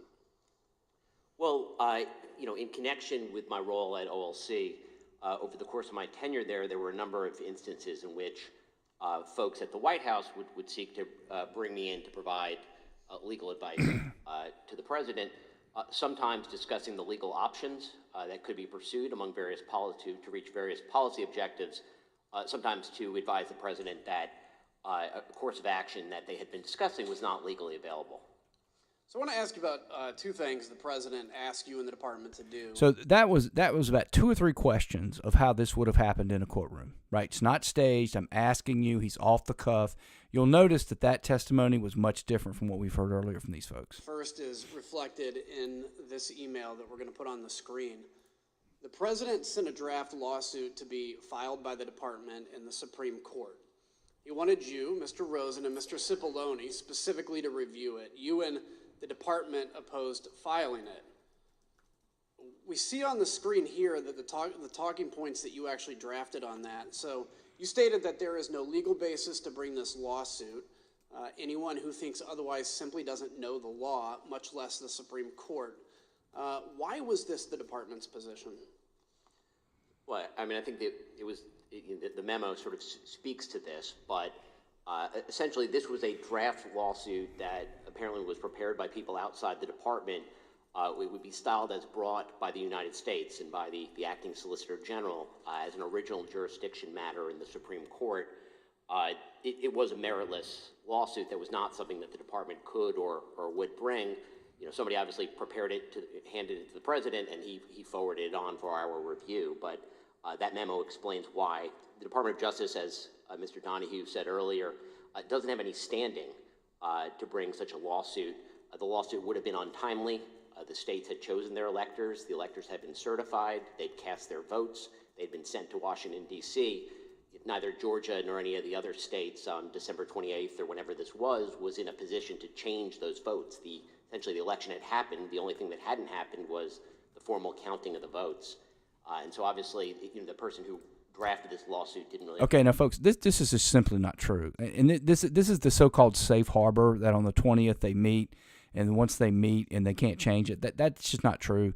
If you go, I believe it was the second one we did, not no, Trump didn't commit a crime, but no, it's not a coup to challenge Biden's certification.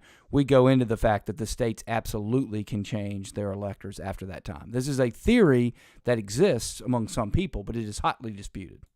And in my view, the law and or how the Supreme Court works or the Department of... So it was just not something we were going to do. And the acting Attorney General asked me to prepare a memo with talking points so that he could explain our reasons when he spoke with the president about this. So would you say it was an unusual request? It was certainly you said the request that the department file a lawsuit from drafted by outside lawyers was certainly an unusual request. There was another issue you were asked to look into. In mid-December, did the White House ask Attorney General Barr to consider whether a special counsel could be appointed to look into election fraud issues? Yes. I mean, I think the president was probably vocal at the time that he believed that special counsel was something that should be considered to look into election fraud, and there is a specific, request where the Attorney General sought my legal advice in the middle of December. And what was your conclusion? What conclusion did you reach? So this request was whether the Attorney General could appoint as a special counsel a state Attorney General to conduct an investigation. I mean, as a legal matter, under federal law, the Attorney General actually has fairly wide discretion to delegate prosecutorial authority, including to state prosecutors, which happens to assist the department, and not uncommonly, obviously, a state Attorney General exercising prosecutorial authority on behalf of the Department of Justice would be fairly uncommon. When we looked at the issue, what we saw is actually that the state law, the state was Louisiana, that the state law precluded the Louisiana Attorney General from accepting any position, any official position on behalf of the United States government. So that answered the question that it was not legally available. So during your time at the department, was there ever any basis to appoint a special counsel to investigate President Trump's election fraud claims? Well, neither Attorney General Barr nor Acting Attorney General Rosen did appoint a special counsel. You would appoint a special counsel when the department, when there's a basis for an investigation and the department essentially has a conflict of interest.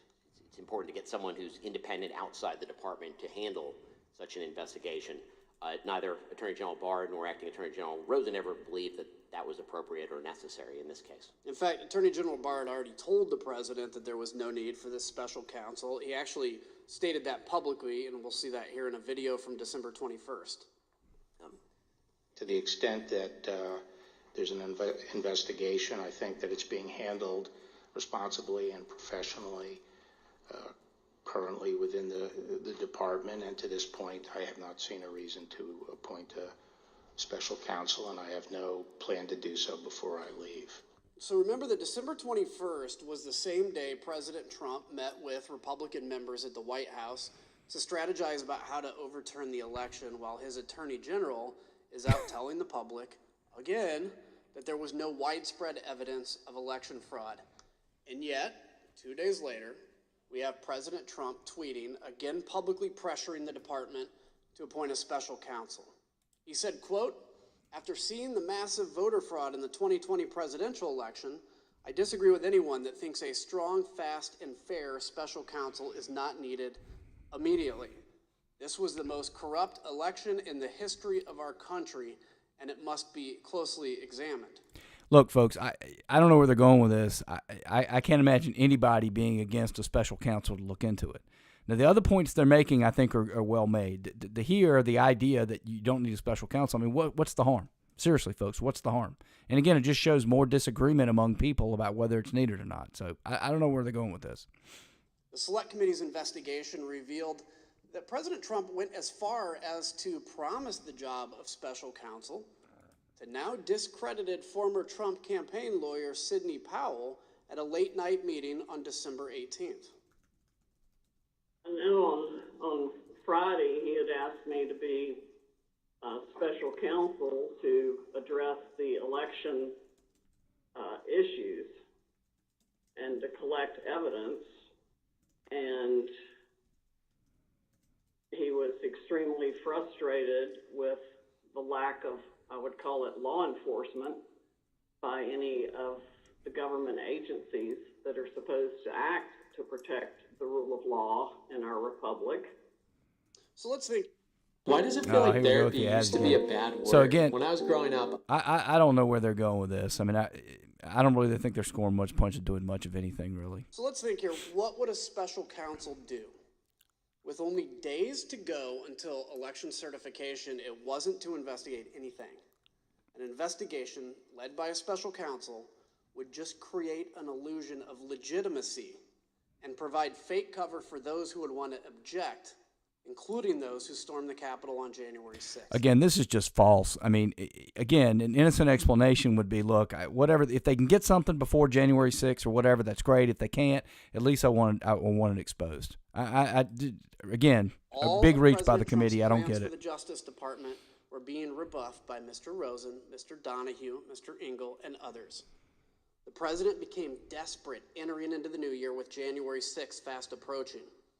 President Trump rushed back early from Mar-a-Lago on December 31st and called an emergency meeting with the department's leadership.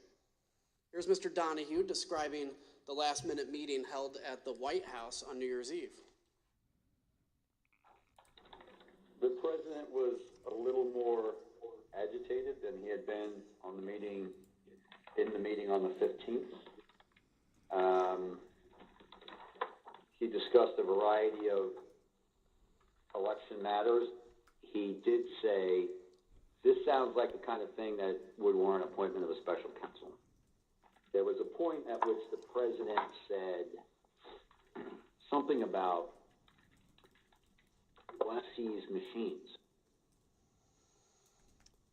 Mr. Rosen, the president asked you to seize voting machines from state governments. What was your response to that request?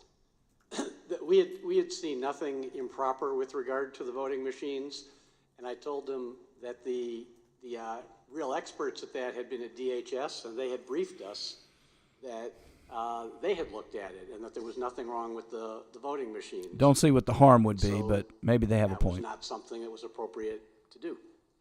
There would be no factual basis to seize machines. Mr. Donahue, I don't think there was legal authority either. Yeah. Either. Mr. Donahue, can you explain what the president did after he was told that the Justice Department would not seize voting machines? The president was very agitated by the acting attorney general's response, and to the extent that machines and the technology was being discussed, the acting attorney general said that the DHS, Department of Homeland Security, has expertise in machines and certifying them and making sure that the states are operating them properly. And since DHS had been mentioned, the president yelled out to his secretary, "Get Ken Cuccinelli on the phone." And she did in very short order. Mr. Cuccinelli was on the phone. He was the number 2 at DHS at the time. I was on the speakerphone, and the president essentially said, "Ken, I'm sitting here with the acting attorney general. He just told me it's your job to seize machines, and you're not doing your job." And Mr. Cuccinelli responded. Mr. Rosa, did you ever tell the president that the Department of Homeland Security could seize voting machines? No, certainly not. Mr. Donahue, during this meeting, did the president tell you that he would remove you and Mr. Rosen because you weren't declaring there was election fraud?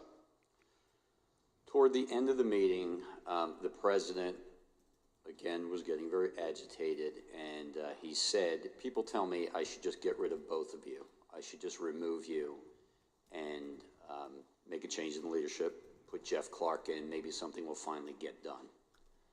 And I responded, as I think I had earlier in the December 27th call, "Mr. President, you should have the leadership that you want, but understand, the United States Justice Department functions on facts, evidence, and law, and those are not going to change. So you can have whatever leadership you want, but the department's position is not going to change." The president's White House counsel, Pat Cipollone, was also present. Do you remember what his position was? Pat was very supportive. Pat Cipollone, throughout Objection, his hearsay. conversations, was extremely supportive of the Justice Department. He was consistent.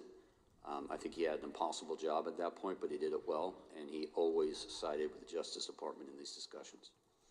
So let's pause for a second. It's New Year's Eve.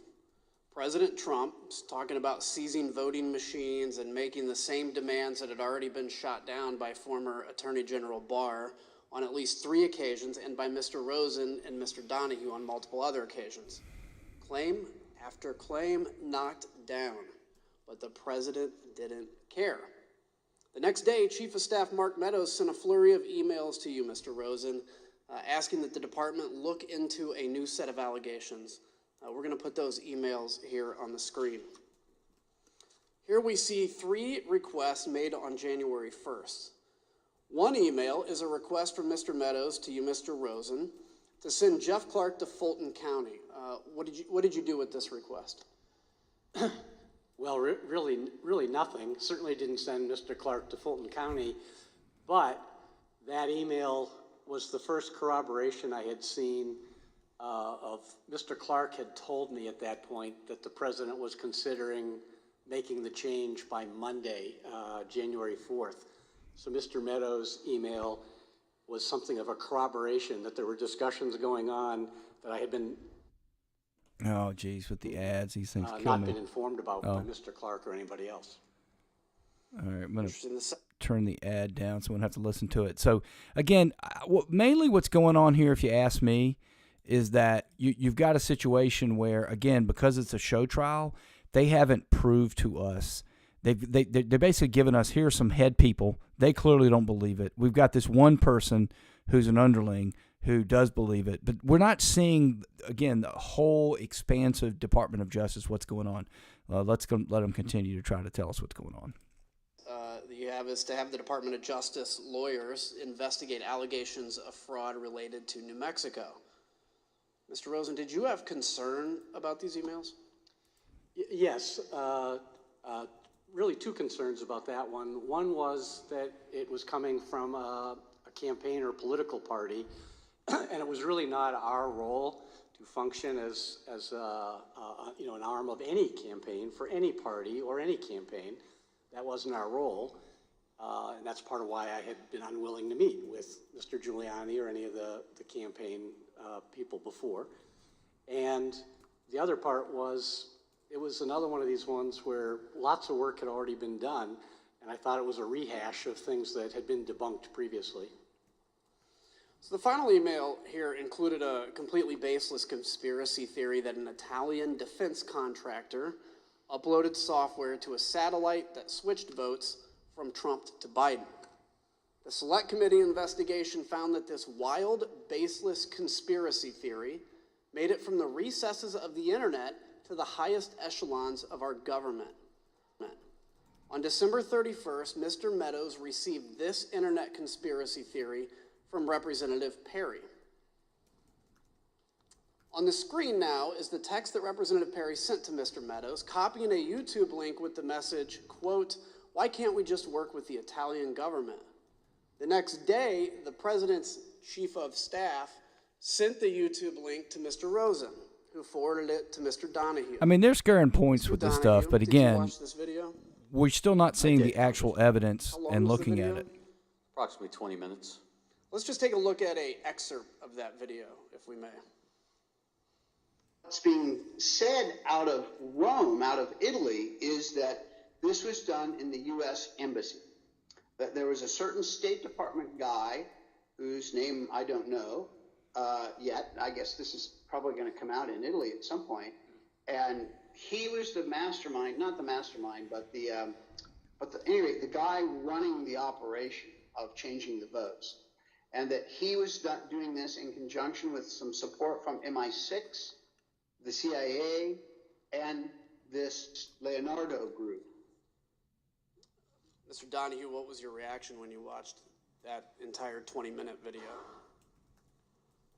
I emailed the acting attorney general and I said pure insanity, which was my impression of the video, which was patently absurd. Mr. Rosen, you were asked by Mr. Meadows to meet with Mr. Johnson, who is the person in that video. What was your reaction to that request? So ordinarily I'd get an email like this and there was no phone call. It would just come over the transom. But this one he called me, Mr. Meadows, and asked me to meet with Mr. Johnson. And I told him this whole thing about Italy had been debunked and that should be the end of that, and I certainly wasn't going to meet with this person. And he initially seemed to accept that. He said, well, why won't you meet with him? I said, because if he has real evidence, which this video doesn't show, he can walk into an FBI field office anywhere in the United States. There's 55 of them. And he said, okay. But then he called me back a few minutes later and complained and said, I didn't tell you, but this fellow Johnson is working with Rudy Giuliani, and Mr. Giuliani is really offended that you think they have to go to a FBI field office. That's insulting. So couldn't you just have the FBI or you meet with these guys? And by then I was somewhat agitated and told him that there was no way on earth that I was going to do that. I wasn't going to meet with Mr. Johnson. I certainly wasn't going to meet with Mr. Giuliani. I'd made that clear repeatedly, and said that's the end of that. Don't raise this with me again. And so, because Mr. Donahue and I had been exchanging our views about this, I think it was 7:13 on a Friday night of New Year's Day. I had run out of patience, and I sent the email that you're talking about, where I made pretty clear that I had no interest in doing anything further with this. Just to button this up, Mr. Donahue, did you receive a follow-up call from a Department of Defense official about this conspiracy? I did. I believe it was that same day. Can you give details on that at all?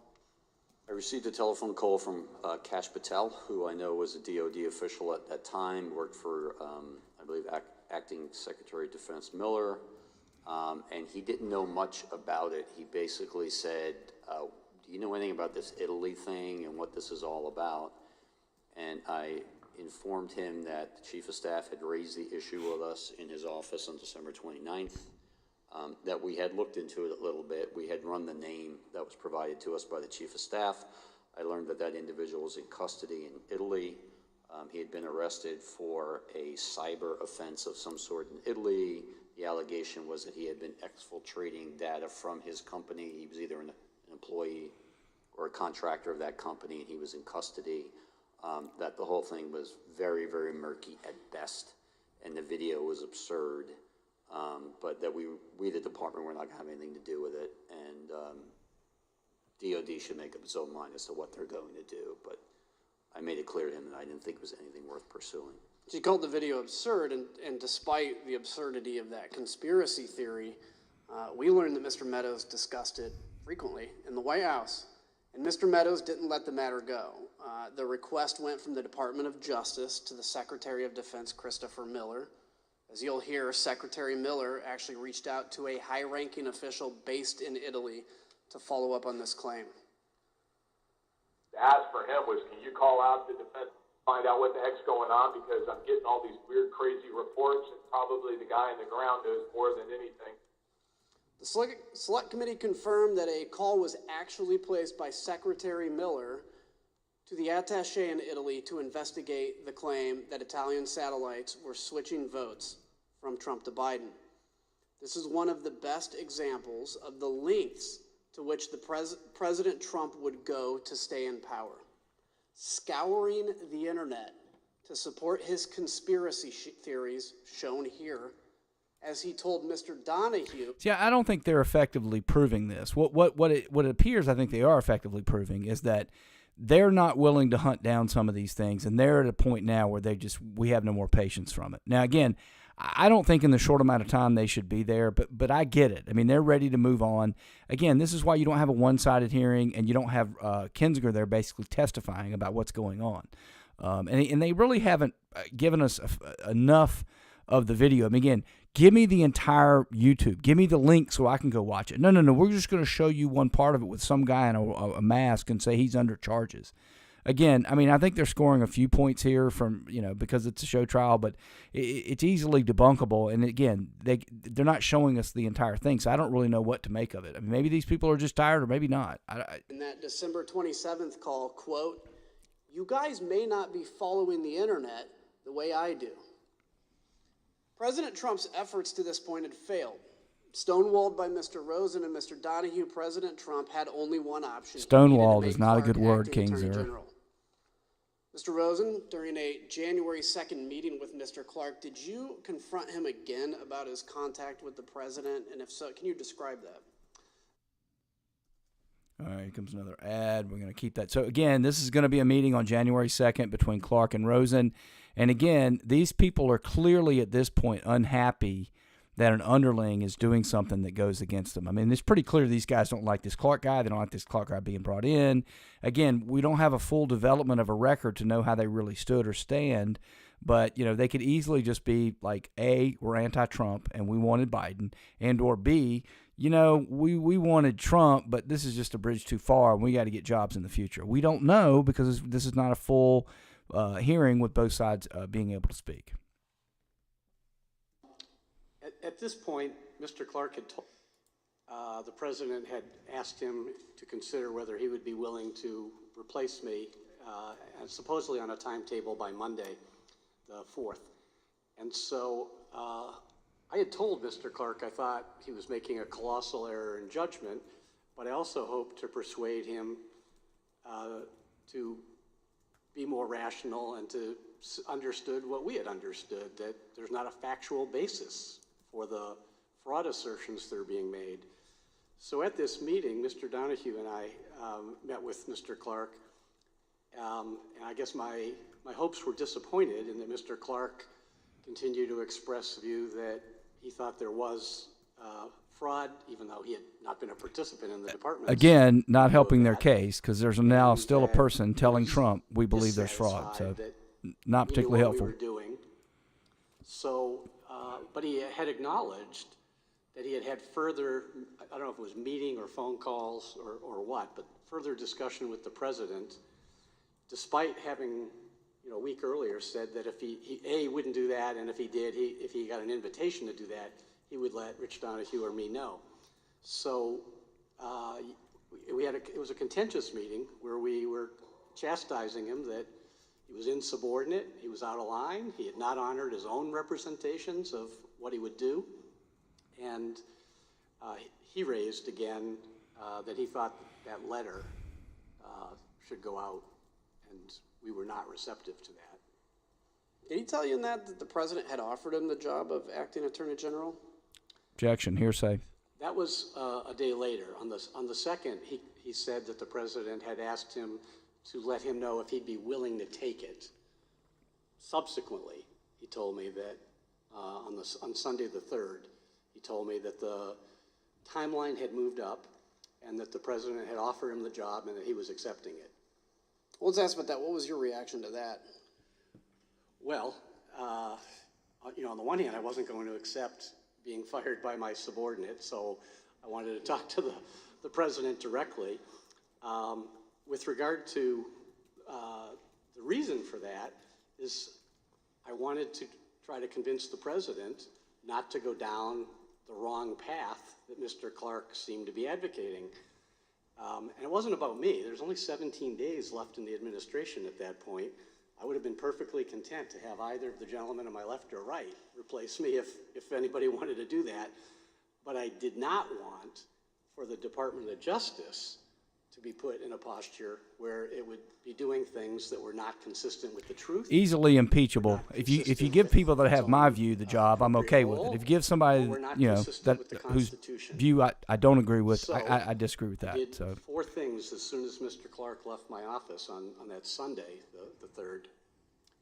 Number 1, I called Mark Meadows and said I need to see the president right away. And he was agreeable and set up a meeting for 6:15 that Sunday, so about 2 hours away.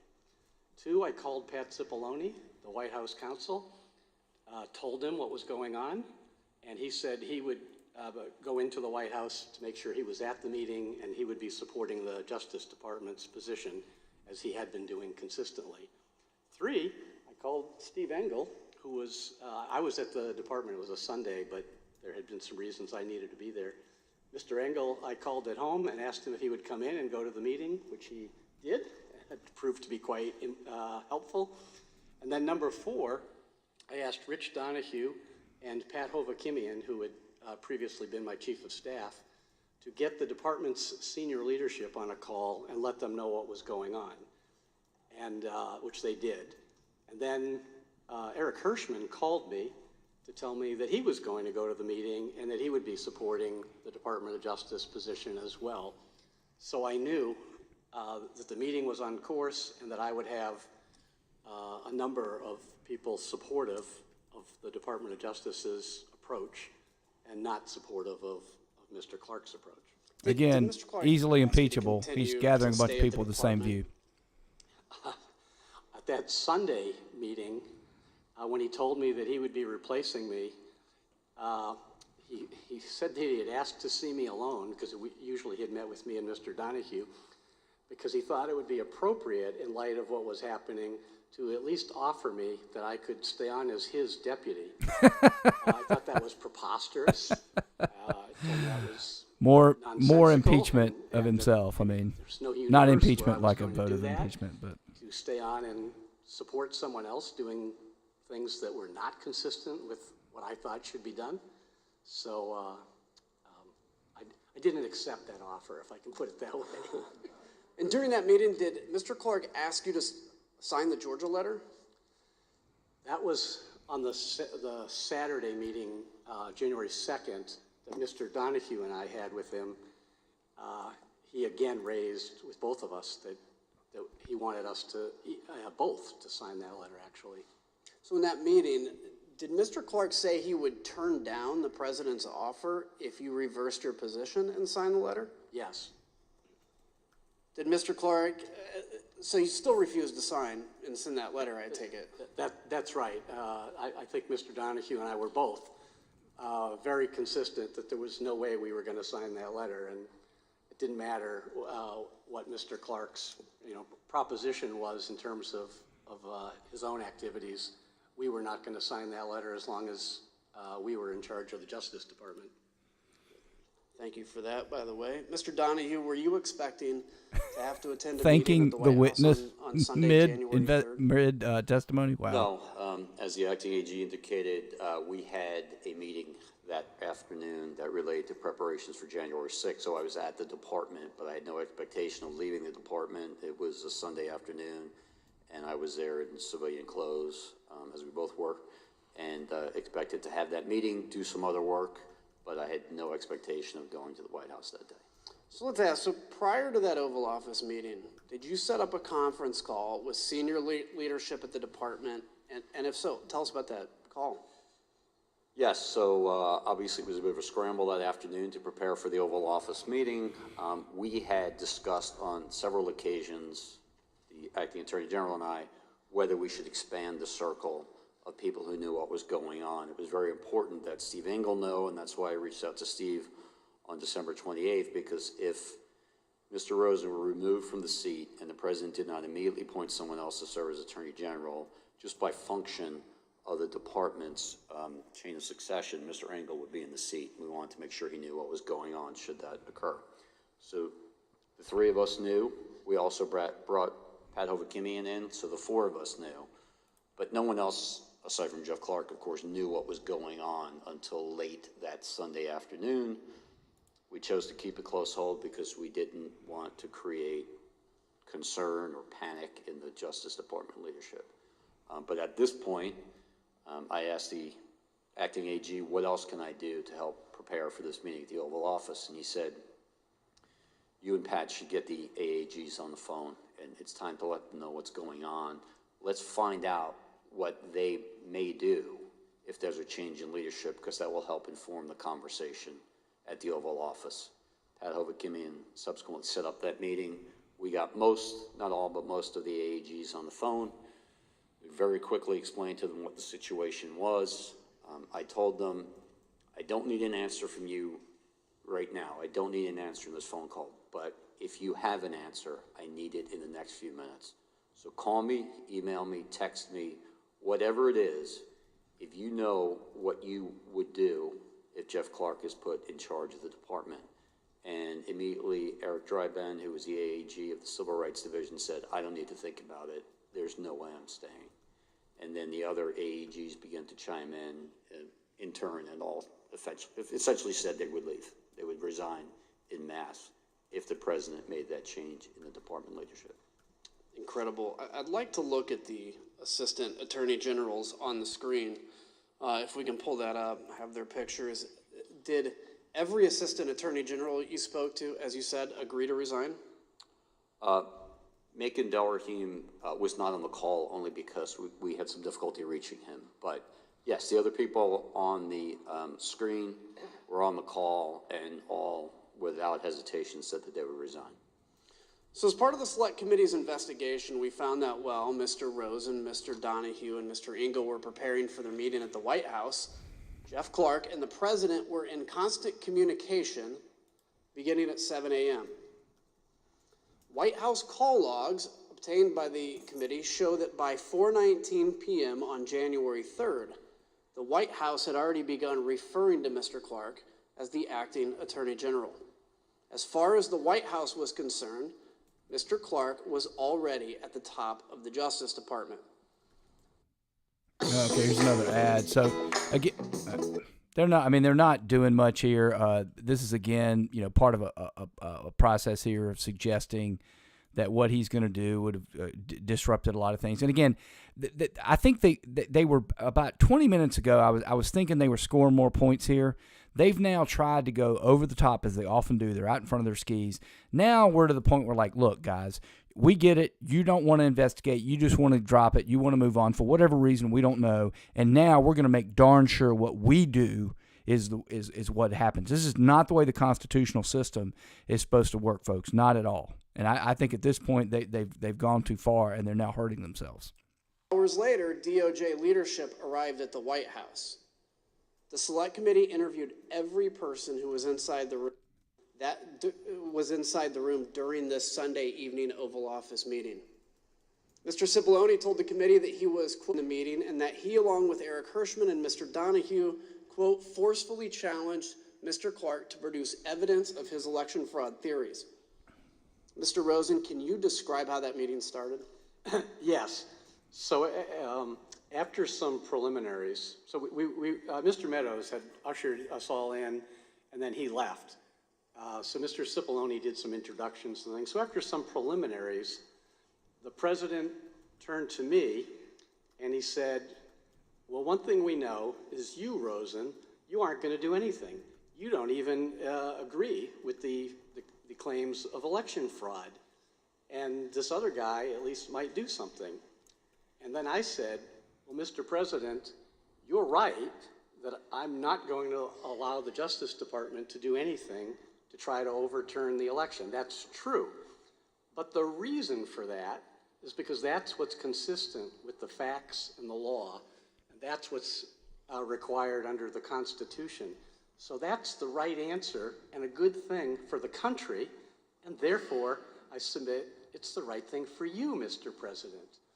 And that kicked off another 2 hours of discussion in which everyone in the room was in one way or another making different points, but supportive of my approach for the Justice Department and critical of Mr. Clark.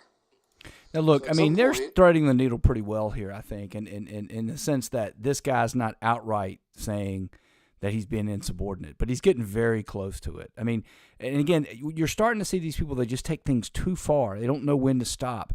This is getting very close to a point where now, after hearing these people, I'm like, you know, you didn't want to investigate for whatever reason. You don't believe it.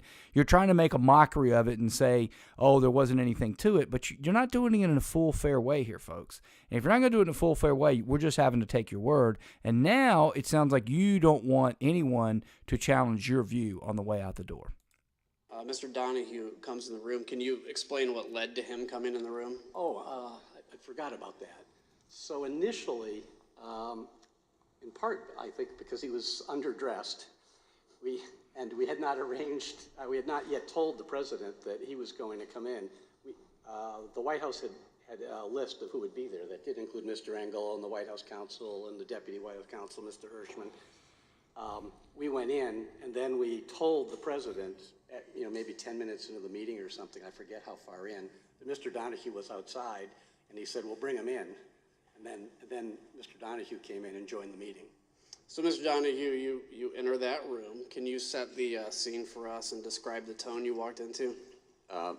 Yes, but if I could just back up one moment, Congressman, because you put the pictures up on the screen of the AAGs. I just want to make clear, one of the AAGs who was not on the screen was John Demers.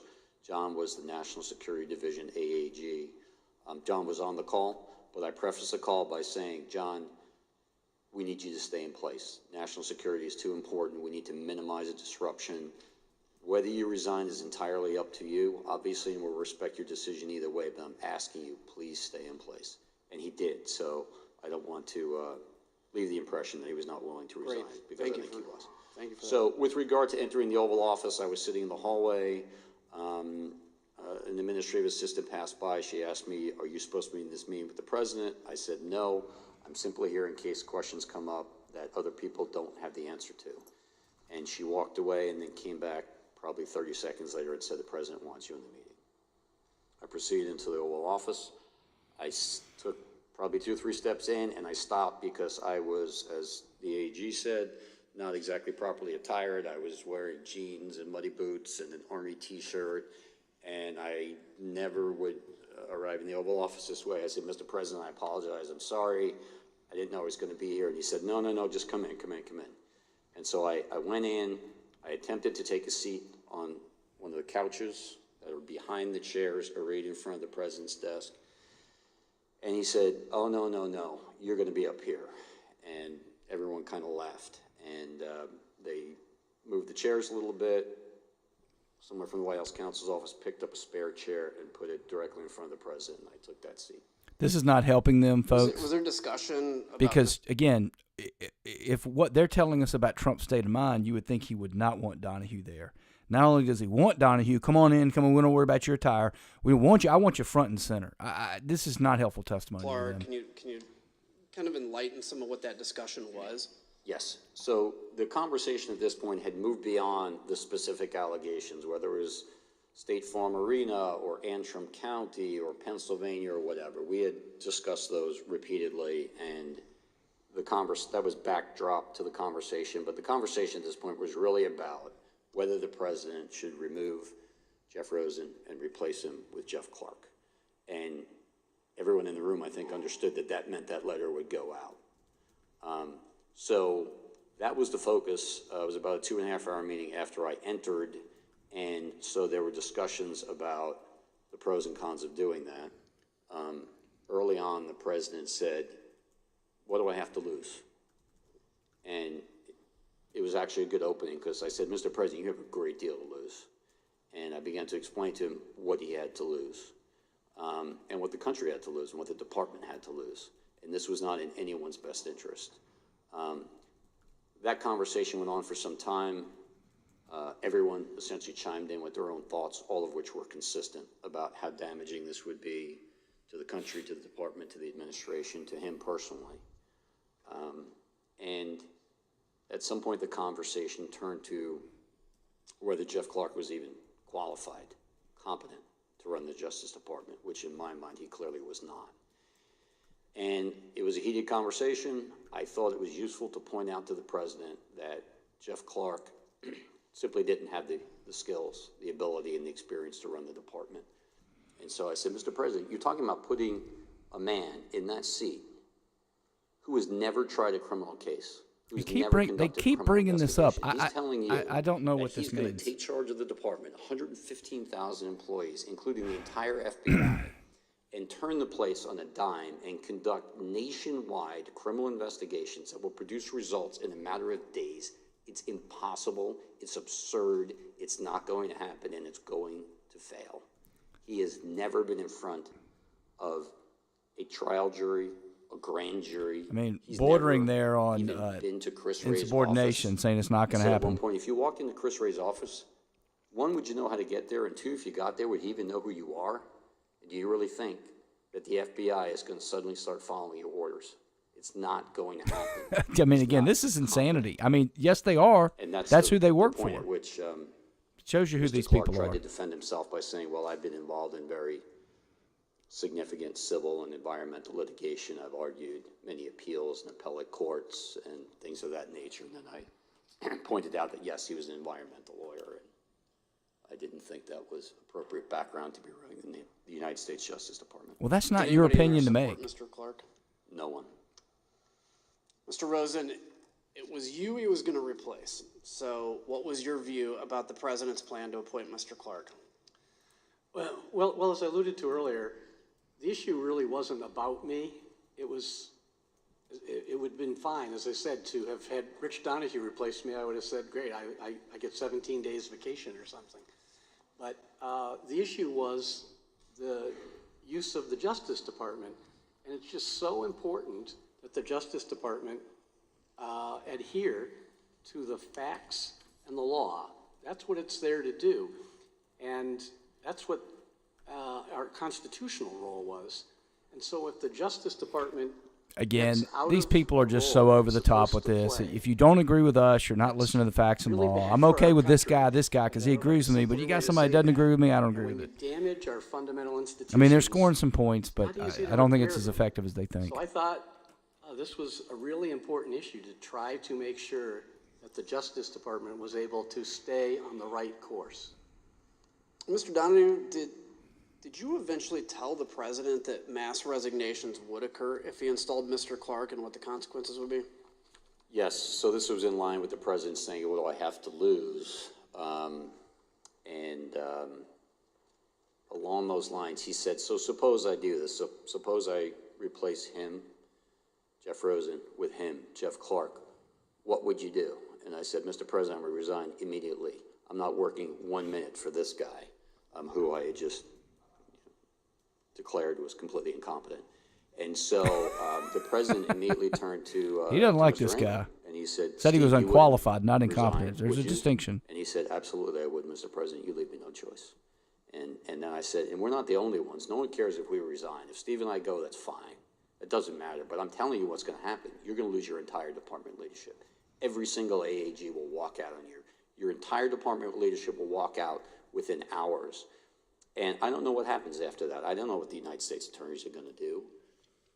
We have U.S. attorneys in districts across the country, and my guess would be that many of them would have resigned. And that would then have led to resignations across the department in Washington. And I said, Mr. President, within 24, 48, 72 hours, you could have hundreds and hundreds of resignations of the leadership of your entire Justice Department because of your actions. What's that going to say about you? Wow. Mr. Engel, can you describe what your reaction was to that?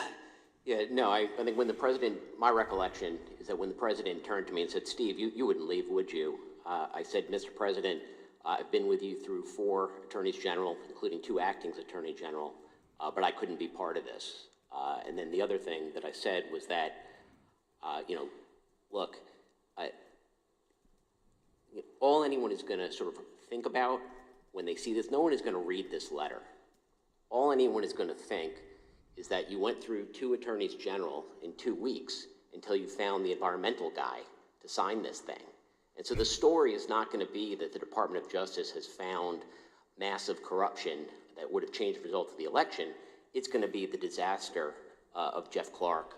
And I think at that point, Pat Cipollone said, yeah, this is a murder-suicide pact, this letter. And I would note too, Congressman, that it was in this part of the conversation where Steve pointed out that Jeff Clark would be left leading a graveyard, and that comment clearly had an impact on the president. The leadership will be gone. Jeff Clark will be left leading a graveyard. Again, the premise that, which as Mr. Donahue has said, but that Mr. Clark could come in and take over the Department of Justice and do something different was just an absurd premise. And all he was doing, Mr. Clark, by putting himself forward, was blowing himself up. And if the president were to have gone that course, Mr. Cipollone, the White House counsel, told the committee that Mr. Engel's response had a noticeable impact on the president, that this was a turning point in the conversation. Mr. Donahue, towards the end of this meeting, did the president ask you what was going to happen to Mr. Clark? He did. When we finally got to I would say the last 15 minutes of the meeting, the president's decision was apparent. He announced that Jeff Clark tried to scrape his way back. All right, I don't know what to do to correct it, so I can't tell. Maybe we're back. Let's see if we're back. Let's see. Are we back? Are we back? All right, looks like we're back. All right, we're gonna continue the stream here. I think we're back. All right, let's go. All right, here we go. We left the White House, reconvened at the department. I left the department. I was back in my apartment. So I'm sorry about the technical difficulties. The last thing he said was what's going to happen to him, and Donahue basically said only you can fire him. So he was able to keep his job apparently. So then he's talking about what happened afterwards. President, and he had information about a truck supposedly full of shredded ballots in Georgia that was in the custody of an ICE agent whose name he had. I told him that ICE was part of Department of Homeland Security. I hadn't heard about this. If Department of Homeland Security needed our assistance, we of course would provide it, but it was really up to DHS to make a call if their agent was involved. And he said, fine, I understand. Can you just make sure that Ken Cuccinelli, knows about this? I said, fine, I would pass that along to him. I eventually contacted Ken Cuccinelli later that evening, and I said, this is what the president told me.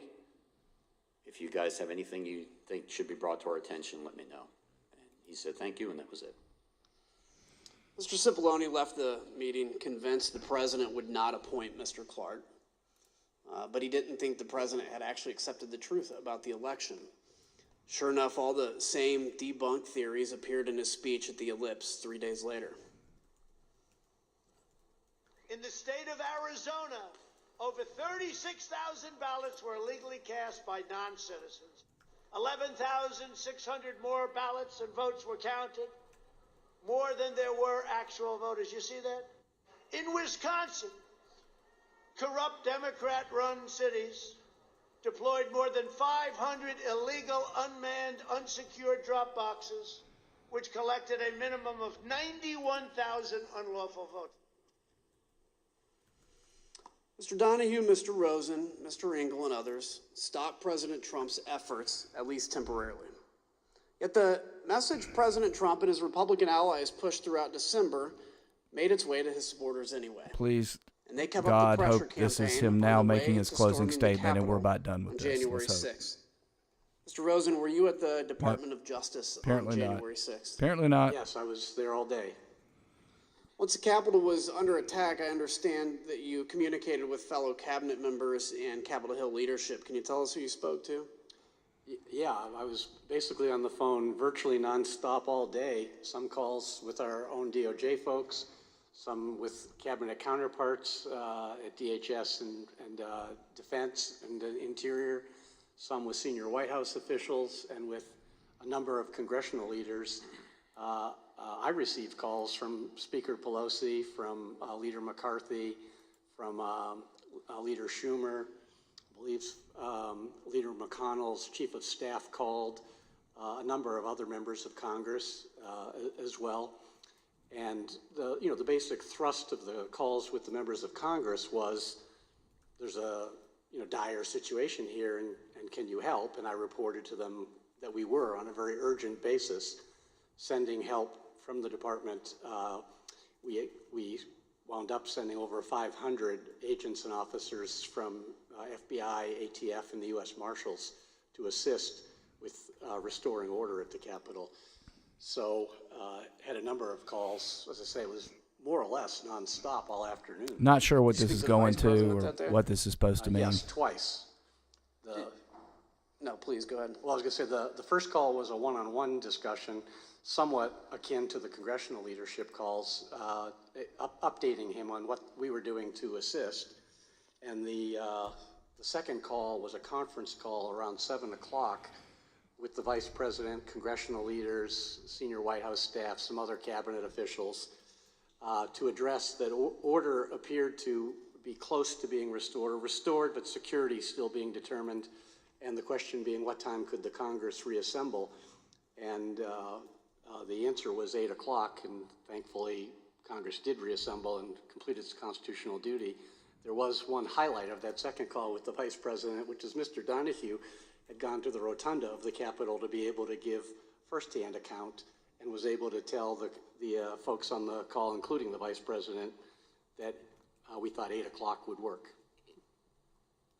Did you speak to the President on January 6th?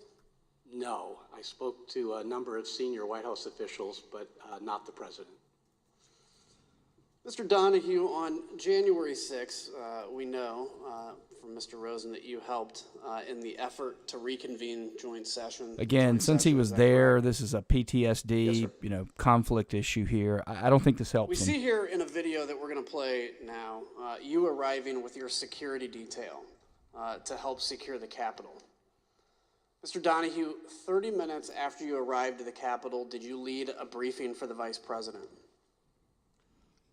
Exactly what the time frame was, but I did participate in the call and participate in briefing the Vice President as well as the congressional leadership that night, yes. Now, where'd you conduct that call at? I was in an office. I'm not entirely sure where it was. My detail found it because the acoustics in the rotunda were such that it wasn't really conducive to having a call, so they found an office. We went to that office, and I believe I participated in 2 phone calls, one at 1800 and one at 1900 that night from that office. What time did you actually end up leaving the Capitol? I waited until the Senate was back in session, which I believe they were gabbled in a few minutes after 8 p.m. And once they were back in session and we were confident that the entire facility was secured and cleared, that there were no individuals hiding in closets or under desks, that there were no IEDs or other suspicious devices left behind. So no weapons, I left no firearms, later. I no was probably gone by explosives. 8:30. And Mr. Not sure Donahue, what a did coup you ever that hear is, from but President Trump that day? No, like the AAG, the acting AG, I spoke to Pat Cipollone and Mark Meadows and the Vice President and the congressional leadership, but I never spoke to the President that day. So in today's hearing, we've showcased the efforts of the Americans before us to stand up for democracy. Mr. Rosen, Mr. Donahue stayed steadfastly committed to the oath they take as officials in the Department of Justice. On January 6th itself, they I just can't get used to the prosecutor actually giving testimony in a quote-unquote trial. I'm sorry, folks. The sordid story of what led to January 6th. My colleagues and I up here also take an oath. Some of them failed to uphold theirs and instead chose to spread the big lie. Days after the tragic events of January 6th, some of these same Republican members requested pardons in the waning days of the Trump administration. 5 days after the attack on the Capitol, Representative Mo Brooks sent the email on the screen now. As you see, he emailed the White House, quote, pursuant to a request from Matt Gaetz, requesting a pardon for Representative Gaetz himself. Again, I don't think this is scoring many points. We know about the pardons at this point. I think these people are going to say, "Hey, you know, we didn't want to be, project. We didn't want to be Michael Flynn, if you will." To some of that testimony. And here we go. Representative Gaetz requesting a pardon? Believe so. The general tone was, we may get prosecuted because we were defensive of, the president's positions on these things. The pardon that not helping him was requesting was as broad as you could describe from the beginning of time up until today, for any and all things. He mentioned Nixon, and I said Nixon's pardon was never nearly that broad. And are you aware of any members of Congress seeking pardons? I guess Mr. Gaetz and Mr. Brooks, I know, have both advocated for there to be a blanket pardon for members involved in that meeting, and a handful of other members that weren't at the December 21st meeting. The broadness, I think, is a good point. I mean, they're making a good point there. Again, it's not hard when a show trial, but. And he was doing so since early December. I'm not sure why. Mr. Gaetz had reached out to me to ask if he could have a meeting with Mr. Meadows about receiving a presidential pardon. Did they all contact you? Not all of them, but several of them did. So you mentioned Mr. Gaetz, Mr. Brooks. Mr. Biggs did. Mr. Jordan talked about congressional pardons, but he never asked me for one. It was more for an update on whether the White House is going to pardon members of Congress. Mr. Gomer asked for one as well. Mr. Perry asked for a pardon too. I'm sorry. Mr. Perry, did he talk to you directly? Yes, he did. Did Marjorie Taylor Greene contact you? No, she didn't contact me about it. I heard that she had asked White House Counsel's Office for a pardon from Mr. Philbin, but I didn't frequently communicate with Ms. Greene. Are you aware of any conversations or communications regarding the possibility of giving Congressman Matt Gaetz a pardon? I know he had asked for it, but I don't know if he ever received one or what happened with it. How do you know that Congressman Gaetz asked for a pardon? He told me. Tell us about that. He told me he'd asked Meadows for a pardon. Were you involved in or did you witness any conversations about the possibility of a blanket pardon for everyone involved in January 6th? I had heard that mentioned, yeah. Do you know whether the president had any conversations about potentially pardoning any family members? I know he had hinted at a blanket pardon for the January 6th thing for anybody, but I think he had for all the staff and everyone involved, not with January 6th, but just before he left office, I know he had talked about that.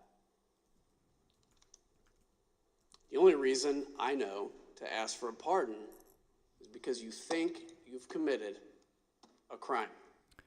Thank you, Mr. Chairman. I yield back. That is one of the most incredible statements a representative of the United States has ever made. He cannot be impeached since he'll not be in Congress. He's already said he's not going to run. But if he were to return to Congress, he should be impeached for that. That's just one of the most disgusting things I've ever heard. It really is. I don't think this pardon stuff is getting where it thinks they get them, but it looks like we're going to get some final words from the two chairs, and thankfully we're going to be done. I want to thank our witnesses for joining us today. The members of the Select Committee may have additional questions for today's witnesses, and we ask that you respond expeditiously in writing to these questions.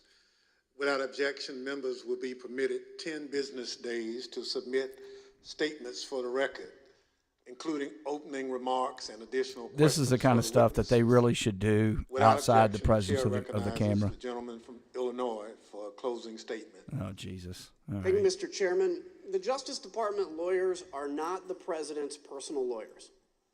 We count on them to be on Nor the are they side people of the able to law and override the defend president. They the should do what best he wants them to interests of the do. United States, not the best interest of any political campaign. That's how it's been since the department was founded soon after the Civil War. Justice Department lawyers are supposed to play it 100% straight. President Trump tried to erase his loss at the ballot box by parachuting an unqualified man into the top job at justice. That's not what It was I a heard power today. play to win at all costs. No, I no heard he regard thought for the the will election of was the American inappropriate people. and he wanted to get it It was corrected. about ignoring millions of votes. Ignore them, throw them out, label them fraudulent, corrupt, illegal, whatever. Facts were clearly just an inconvenience. Not what you showed today. From the Oval Might have been Office, what happened, President but Trump not what you urged showed. others to bring his big lie to life. He begged, just say the election was corrupt and leave the rest to me and the Republican congressman. He didn't care what the department's investigations proved.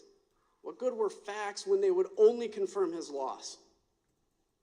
And it's no surprise that all the far-out, fully fabricated, whack job conspiracy theories collapsed under even the slightest scrutiny. Of course, That you only insanity showed us the from worst internet ones to today, the folks. highest levels of He's not going to government show you in no into time. the ones that are tight. The bottom line, the most senior leadership of the Justice Department, from Attorney General Bill Barr to Jeff Rosen, his successor and his deputy Rich Donahue, everyone except Jeff Clark, was telling President Trump the very same thing. That's a lie. The We only conspiracy heard theories were from Clark. false. We don't know what other people thought. The allegation of a stolen election was a lie. No, you don't The know that. data left no room for doubt, nothing to question. And the Constitution left no room for President Trump to change the outcome of the election. That's not true. But we're here today because the facts were irrelevant to President Trump. It was about protecting his very real power and very fragile ego, even if it required recklessly undermining our entire electoral system. Heard no testimony by today wildly that we were casting anywhere baseless near doubt upon that at any kind. In short, Anywhere. he was willing to sacrifice our republic to prolong his presidency. No proof of that. I can imagine no more dishonorable act by a president.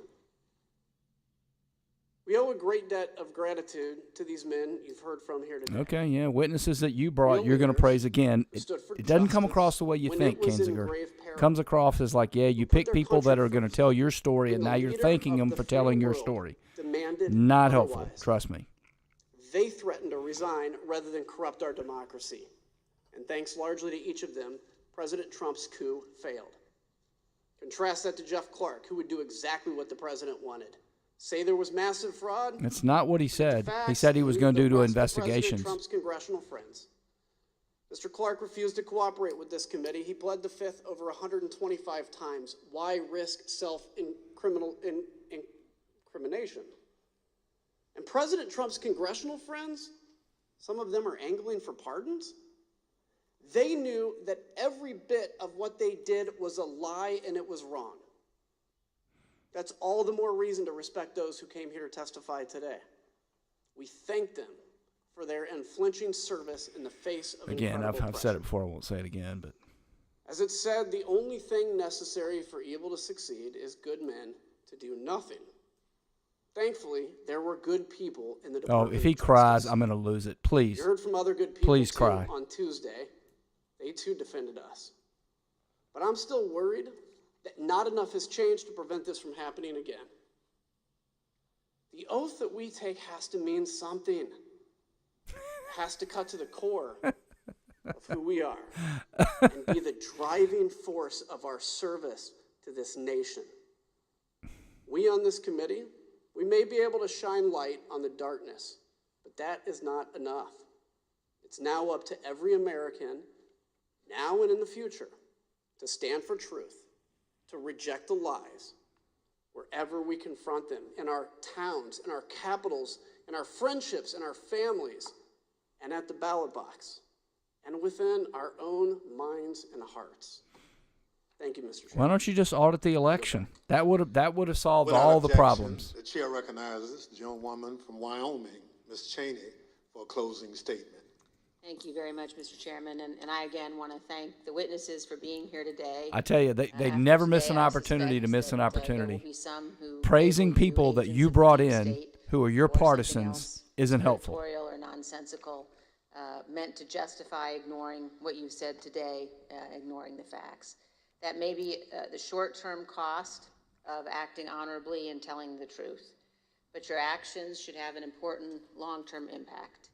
They will help keep us on the course set by the framers of our Constitution. Let me paraphrase the words of John Adams and others. God. Whether ours shall continue to be a government of laws and not of men is ultimately for the American people to decide. And let me also today make a broader statement to millions of Americans who put their trust in Donald Trump. In these hearings so far, You're not going to get any of those people. More than a dozen Republicans who've told you what actually happened in the weeks before January 6th. You will hear from more in the hearings to come. Yeah, of course. Several of them served Donald Trump and his administration, others in his campaign. Others have been conservative Republicans for their entire careers. Oh, garbage. You don't have a single conservative up here. That President Trump abused your trust, that he deceived you. Many will invent excuses to ignore that fact. But that is a fact. I wish it weren't true, but it is. I wish you would just bring in the votes and let us look at all the votes, and then there'd be a problem. That's what you haven't done yet. Again, I thank our witnesses and thank my colleagues for this hearing. All right. Now you're congratulating yourselves in addition to your witnesses. Series, I want to remind the American people of a few things the committee has shown. Donald Trump lost the 2020 election. Have not shown that. Republican officials who supported Trump knew that he lost. Nope. And told him he lost. Some did, didn't? Oh, not all of them. Those who say the election was affected by widespread voter fraud are lying. Nope, didn't prove that. They were lying in 2020. They were lying in 2021. What about 2016 when you said it? What about today. Stacey Abrams when she said it? I mean, Donald this is Trump just. went to court. That's the right any candidate seeking to challenge the outcome of an election must do. Donald Trump lost. You don't have the evidence to support any of this. And dozens of times. Courts do not he look lost in part at because fraud. there was no evidence that voter fraud had any impact on the results of the election. Lost because of technicalities. To borrow a phrase from our witness earlier this week, Mr. Bowers, all he had was theories and no evidence.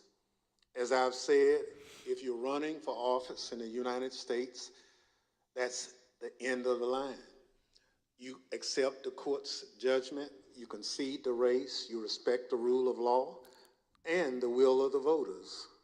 But for Donald Trump, that wasn't the end of the line. Not even Again, close. I don't think repeating what you claim, the evidence that you claim we're going to say is going to do anything. To keep him in office. But he continued to lie. And he went in search of anyone who would go along with his scheme.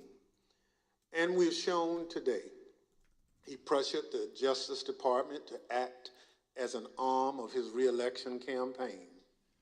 He hoped law enforcement officials would give the appearance of legitimacy to his lies, so he and his allies had some veneer of credibility when they told the country that the election was stolen. Earlier this week, we showed how Donald Trump brought the weight of the presidency down on local and state officials who are trying to do their jobs and ultimately did. They investigated his claims and found them to be false. And then they endured Trump's pressure campaign at great risk to themselves and their loved ones. And of course, there was a scheme to get the former Vice President, Mike Pence, to violate the law and the Constitution by rejecting the Electoral College votes on January 6th and blocking the peaceful transfer of power. I mentioned the former Vice President last because, as we showed, when he refused to bow to the pressure in those critical moments on January 6th, there was a backup plan for stopping the transfer of power. They have never explained how this backup plan worked. This makes no sense. The mob wasn't going to do it. The inner workings Again, of what was essentially an amateur getting in out over his skis. Can't prove this. It's stupid. From the local level they had no weapons. You got a country, 330 million people own weapons, and they show up with no weapons. And that's their backup plan? Electors just say the election was corrupt. Along the way, we saw threats of violence. We saw what some people were willing to do. In the service of the nation, the Constitution? No. In service of Donald Trump.